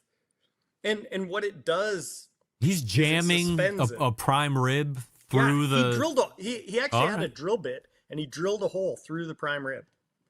I was like, okay. Yeah, he left that out when we were talking about it. But it's the method of heat transfer. So when whatever you hang on this rod, which is suspended over a cast iron skillet, and I'll show you one that I got here. This is a Victoria cast iron skillet, and this is the only skillet that it works out of the pan. Like I buy the skillet straight off the web or wherever, and this one, it fits in this keyhole without any modification. I didn't start with the Victoria pan. I started with the Lodge, and I went with Lodge because on Amazon they could deliver the 10-inch pan for $20. Sure. And you can't beat that. And I don't want to use a really nice heirloom pan on my grill and burn all of the seasoning off of it, because I'm going to cook it really hot. That's why this works, is I set the grill to high. And so my temperatures can get anywhere from 500 to 600 degrees ambient inside that where it's cooking. And because they're so high, there's a natural convection current that occurs. And so I don't need a fan. It's the temperature driving the convection. And that convection rotates around our chicken and causes the chicken to get super crispy, causes the breast to get done to I pull it off at 150. and the thigh up around 185, thigh and leg cooked to 185, collagen gets rendered, like all within a 45 to 60 minute window for an average 4 to 5 pound bird. Wow. And that's just for chicken. If you move up to the turkey version, it's usually 2 to 2.5 hours tops. But that's the benefit of the high heat. The high heat really makes this work. And as a result, I strongly discourage people from putting any vegetables or liquids in the pan because you're robbing your bird of all of that essential heat. This effectively air fries your chicken as opposed to roasting it. We call it the PoulTree chicken roaster, but it very well could be the air fryer. And it's like both of these are key components. You can't just use the rod because then you don't have anything to attach it to. You can't stick it through an aluminum pan. You got to use the cast iron pan with the keyhole in order to really make this thing happen. Well, we've come up with some solutions because not everybody wants to do that. So we came up with what we call our footrest.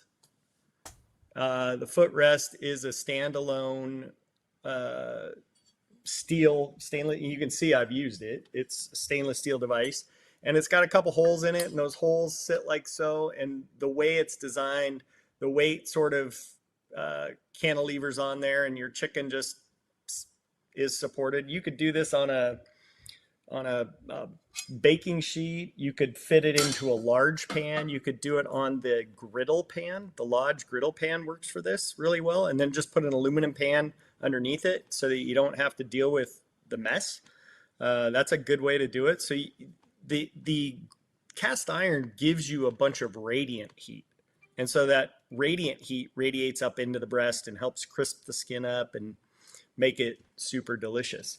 The other option is we came up with what we call the Talon. And so this actually, I'll show you on this is a Lodge carbon steel pan here. Yep. And this just fits right over that handle. And it locks into place like so. And I can position it however I want. I can move this to change the height, and it fits right here on my carbon steel pan, no problem. This will fit on 90+% of pans. The only ones I think it won't work on are like Finex because they have that spring handle. Yeah.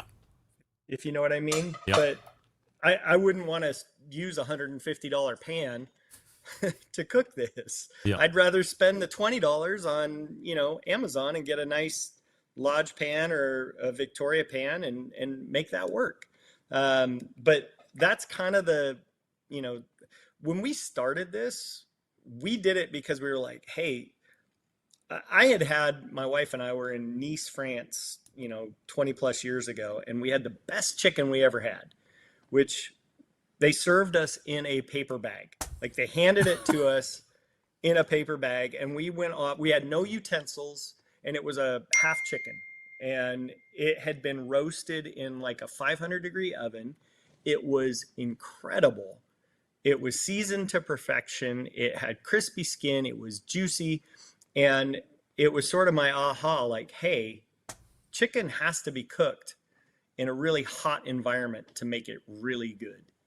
And the low and slow approach is good for things that have a lot of collagen and, the different muscle fibers, the dark muscle fibers like, pork butt and different cuts of chuck. But high and fast heat is generally really good on, it turns out so far, every version of PoulTree I've tried. And our name is kind of a play on the word poultry. It's POULTREE because this is like a tree. The bird hangs on it. How long has it been out for sale? Like how long have you been running it? We had our first sale in September or October of 2024.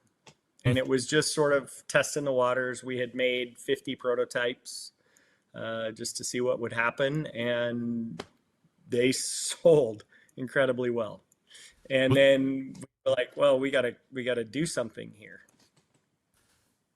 Was there a specific posting somewhere, or did any influencer happen to mention it, and then it started to rock the ship a little bit more? Yeah, there was a initial post by the Seattle food geek, Scott Heimendinger, and he had posted on his Threads account, and somebody on Reddit saw it, ordered one, and got one of the original 50 that we had sent out.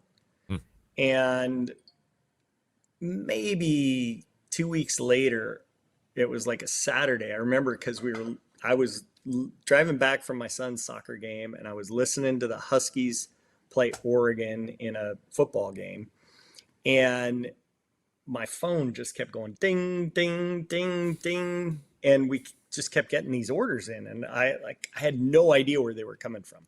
We had done zero social media work. We had done, we're just three guys trying to, figure out how to make this happen. And two of us have absolutely no idea how to do the social media platform. My business partner's brother, Ian, is the guy behind our social media stuff and setting our website up and actually our branding and logo and all of that. Dave and I are executing on the fulfillment and the logistics and the manufacturing and, the questions that get asked, trying to answer those and provide a level of service that, very few small businesses can really still do. And we're trying really hard to make this something that people are like, oh, we get what you're doing. So my biggest beef in this is that there are so many people that are like, it didn't work with our pan. Well, like it says so on, like, if you buy the cheapest version of this product, you're going to have to do a little DIY and figure out how to get the hole to fit, because cast iron is cast. They don't standardize it. So I can't make it. I cannot guarantee that it will always work. And 3/8 is the diameter that we specify.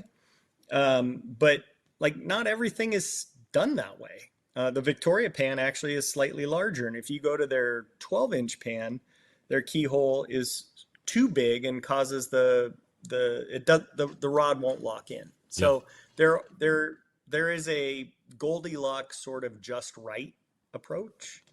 And the simplest answer, we followed Occam's razor a lot when we were working on this in the very beginning. It was like, people would be like, well, could you do this and bend that and make this? We'd be like, it's too complicated. Like, it just needs to be simple. Like, the simplest answer is going to be the best answer. And when we really, I mean, it is like, honestly, it doesn't get a lot simpler than this. Correct. And it works. But let's make it complicated if at all possible. Well. Yeah. Yeah. And like, I realize it's not super pretty or super sexy, but you tell me what rotisserie tool looks like some fancy retail product. It looks good. It looks good before you hit the start button, and then after the cook, I mean, it looks like every other thing with grease splattered on it. You got black stuff, and it's got character. It gets used. So yeah, patina is what they say. Yeah. But that's kind of how, that's our nuts and bolts. Like, that's what we do. And Steve Ray has been an absolute evangelist. Yes. And the guy that introduced us, and he found us through, I think, one of our Facebook ads where, I'm new to this whole trying to teach people how to do things in the social media realm, and we're doing our best, and the number one comment that I would read is, "Oh, it looks like beer can chicken," and it always frustrates me because it highlights how people don't understand how heat actually moves through something. The beer can is the most ridiculous thing in the world because you've got a thing with liquid that's robbing your bird of all of that essential heat. When you hang it on our rod or even on a rotisserie, you have an open cavity that is free for hot air to move through. And if you were to put your bird in a pot of hot cooking oil, all of that hot oil, which is a fluid, would move through the cavity of the bird, and it would help cook the bird from the inside out and the outside in. Yep. And air, by definition in physics, is a fluid. So fluid dynamics rule in convection heat transfer. That, to me, is one of the biggest reasons why this works the way it works. If you do anything to alter, like the pan or Don't whatever fill it you with put underneath broth or apple juice or any nonsense. Just leave it dry. Just let it be dry. And if you Go against your really human want to nature. use the if you want to use the drippings, then you can't cook it quite as hot because you'll burn those drippings. But you can still do it. Take the bird off when it hits its thermal finish line and use the drippings to cook up. I've done par cooked rice. Like, that's been pretty good. Like, you can buy frozen in the frozen food section rice already. You just steam it in the microwave. Throw that in the pan, saute it up. It's almost like having a cheat risotto or something. Yeah. Cooked in the chicken fat, and it's quite good. I've done potatoes, like just roasted potatoes. Sure.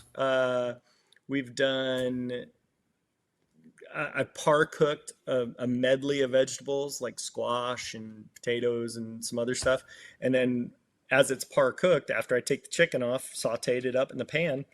And they were delicious. So there's ways to make it work, but you can't just assume you know how to do it. Yeah. Because this is different. This is not like any other tool you've used. It looks like it should be like every other tool you use because it's a piece of bent steel. But the method is what makes it work so well. So I got a couple minutes left. A couple key questions here. Price point on the chicken version and the turkey version.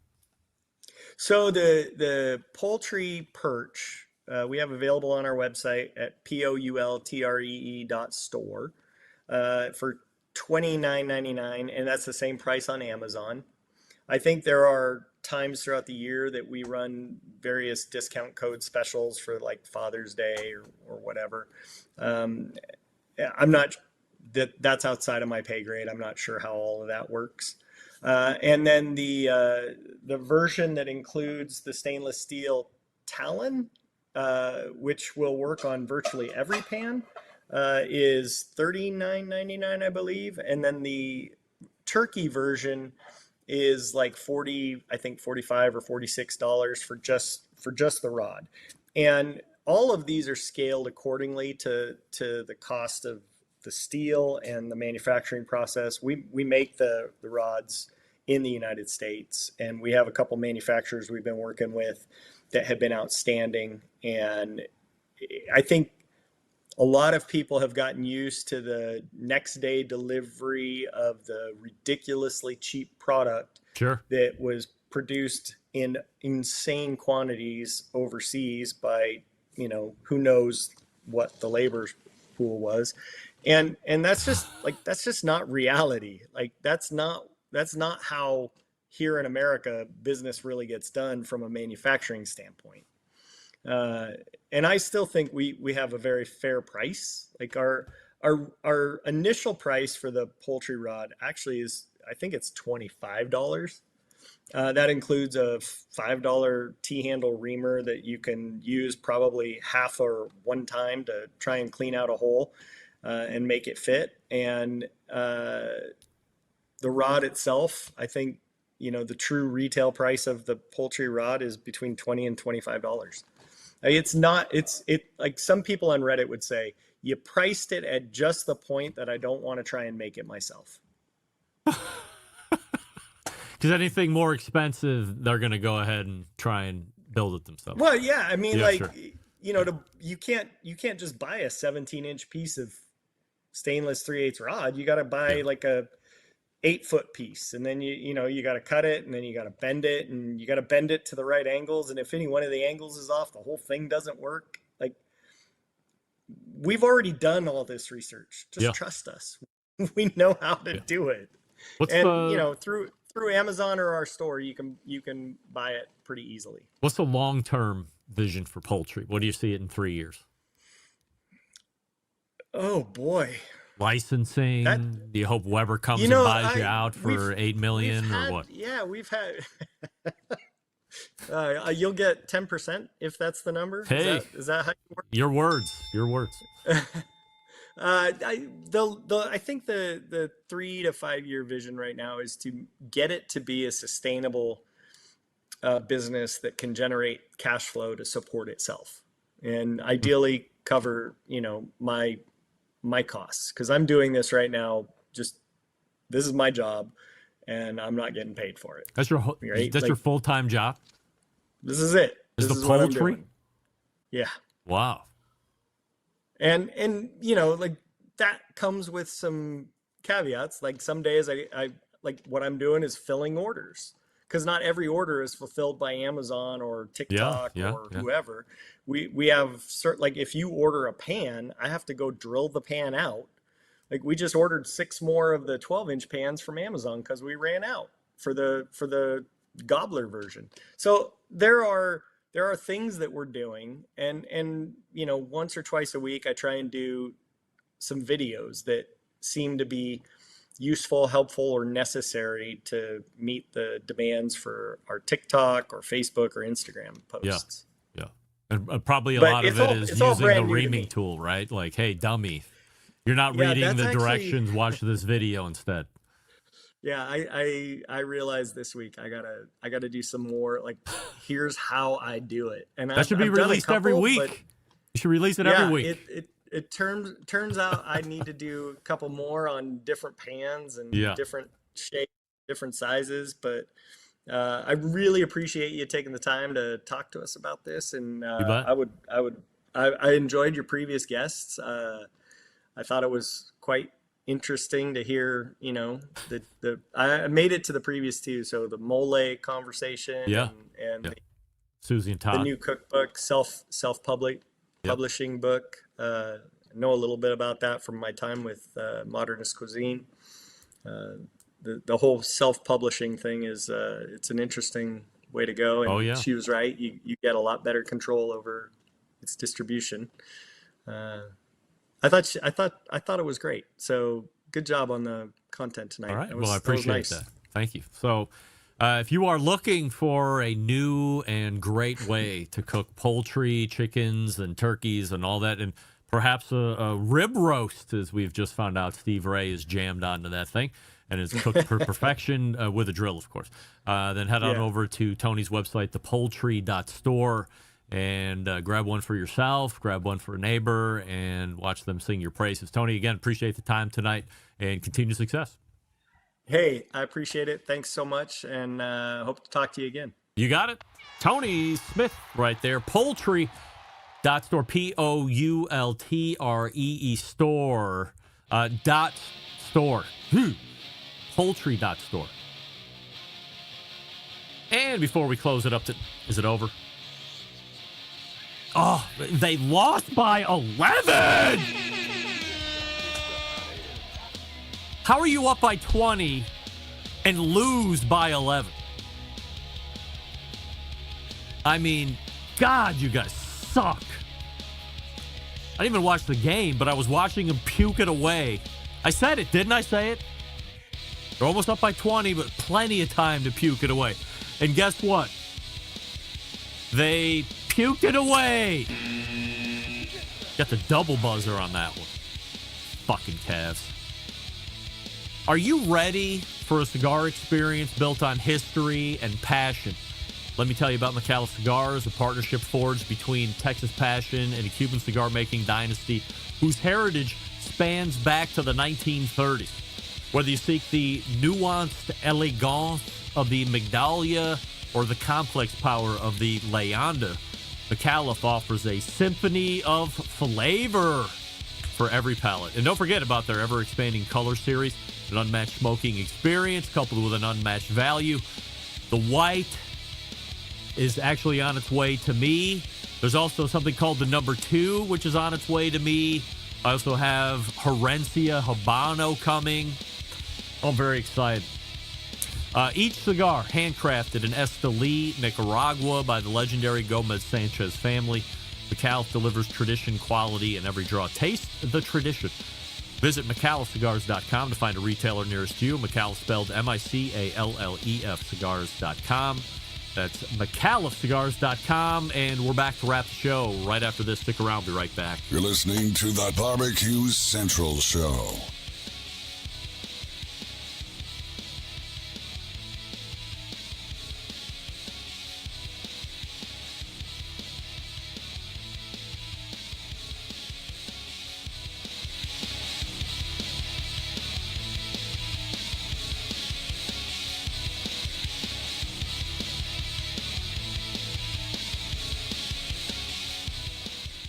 Let's get back to a guy who has more experience giving you his opinion than he actually has cooking. Once again, here's your host, Greg Rempe. Hey, we thank Tony Smith from the PoulTree. PoulTree.store, POULTREE.store, if you'd like to grab one. As I had mentioned, the Cavs puked away. And here for instant reaction is none other than basketball breakdown artist, specialist, and expert. No, not Stephen A. Smith. Madison M. Rempe joining us here on the show. Hey, Maddie. Hello. All right, now give us the breakdown. I was only able to just scan as the show was happening. I saw we were up by almost 20 points. At some point, double digits through most of the fourth quarter. But as I said, end of third going into the fourth. Hey, still plenty of time to puke away the lead to the New York basketball Knicks. And that's what happened in overtime. What happened exactly? Break it down. And that's what happened. We had a 22-point lead with 7.5 minutes left in the fourth quarter. And it is one specific person's fault. And just his like name it always is. And his name is James Harden. He needs to be off the team by midnight tonight. Midnight tonight. Cut we pay him $40 million. He had a big 15 points tonight. Shot 30% from the field. Had 5 turnovers. Am I allowed to use expletives? Yes, this is the internet. He fucking sucks. Oh, my God. He's old. He hasn't been good in years. Can you suck He's more? known for choking in the fucking playoffs. Right. And he just did it again. It's all his fault. And he's on the list. He's on my list. Oh, no. He's number 1 on my list. Soldier boy, turn away. He's number 1 on my list. You know what else happened to people on my list? Yeah, Jason Achilles. Tatum. What happened to him? Achilles. Tyrese Halliburton. What happened to him? Achilles. They've been dealt with. But now James Harden. Someone on my own team. Can't wait to see his Achilles pop day after tomorrow. And honestly, shame on Kenny Atkinson for not taking him out sooner and for never calling a fucking timeout because that was ridiculous. And I'm angry and I got to go to bed. All right. Maddie, the breakdown of the game, professional to say the least. And we wish you a fondue. Good night to Matt. All right. Well, there you have it. Expert basketball breakdown. You're not going to find that on Inside the NBA with the Chuckster or Stephen A. Smith or Mike Greenberg or Tony Rizzo for that matter. Maddie May breaking down NBA playoff basketball. Eastern Conference Finals against the Knicks, where if you missed it, the Cavs puked away 22 points with 7.5 to go. Unforgivable. James Harden needs to be cut from this team. I don't even know what I'm talking about because I was doing a show for the last 2 hours. But if my daughter says that's the truth, I believe her. Hey, all the way back in the first hour, we had a Stephen Raichlen visit. And then after Stephen, we had a Emma Nguyen visit, who we've come to find out is a culinary expert and is a family of culinary experts. Preston Nguyen is her son.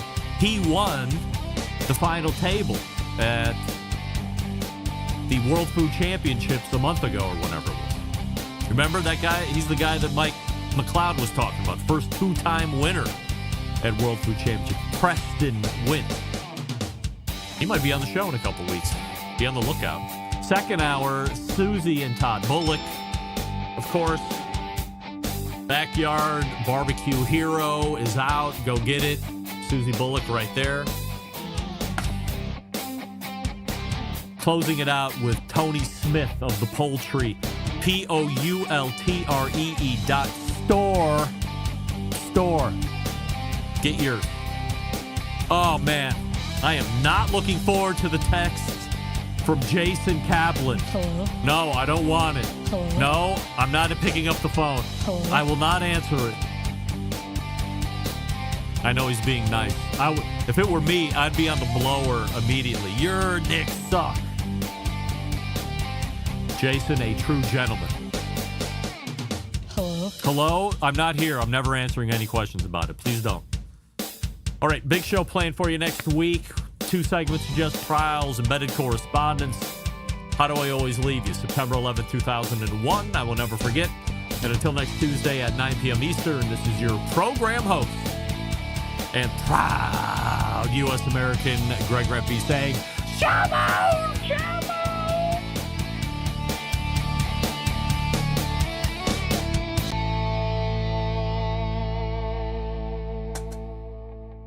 This is Chris Payne from Euclid, Ohio, and you are listening to Barbecue Central.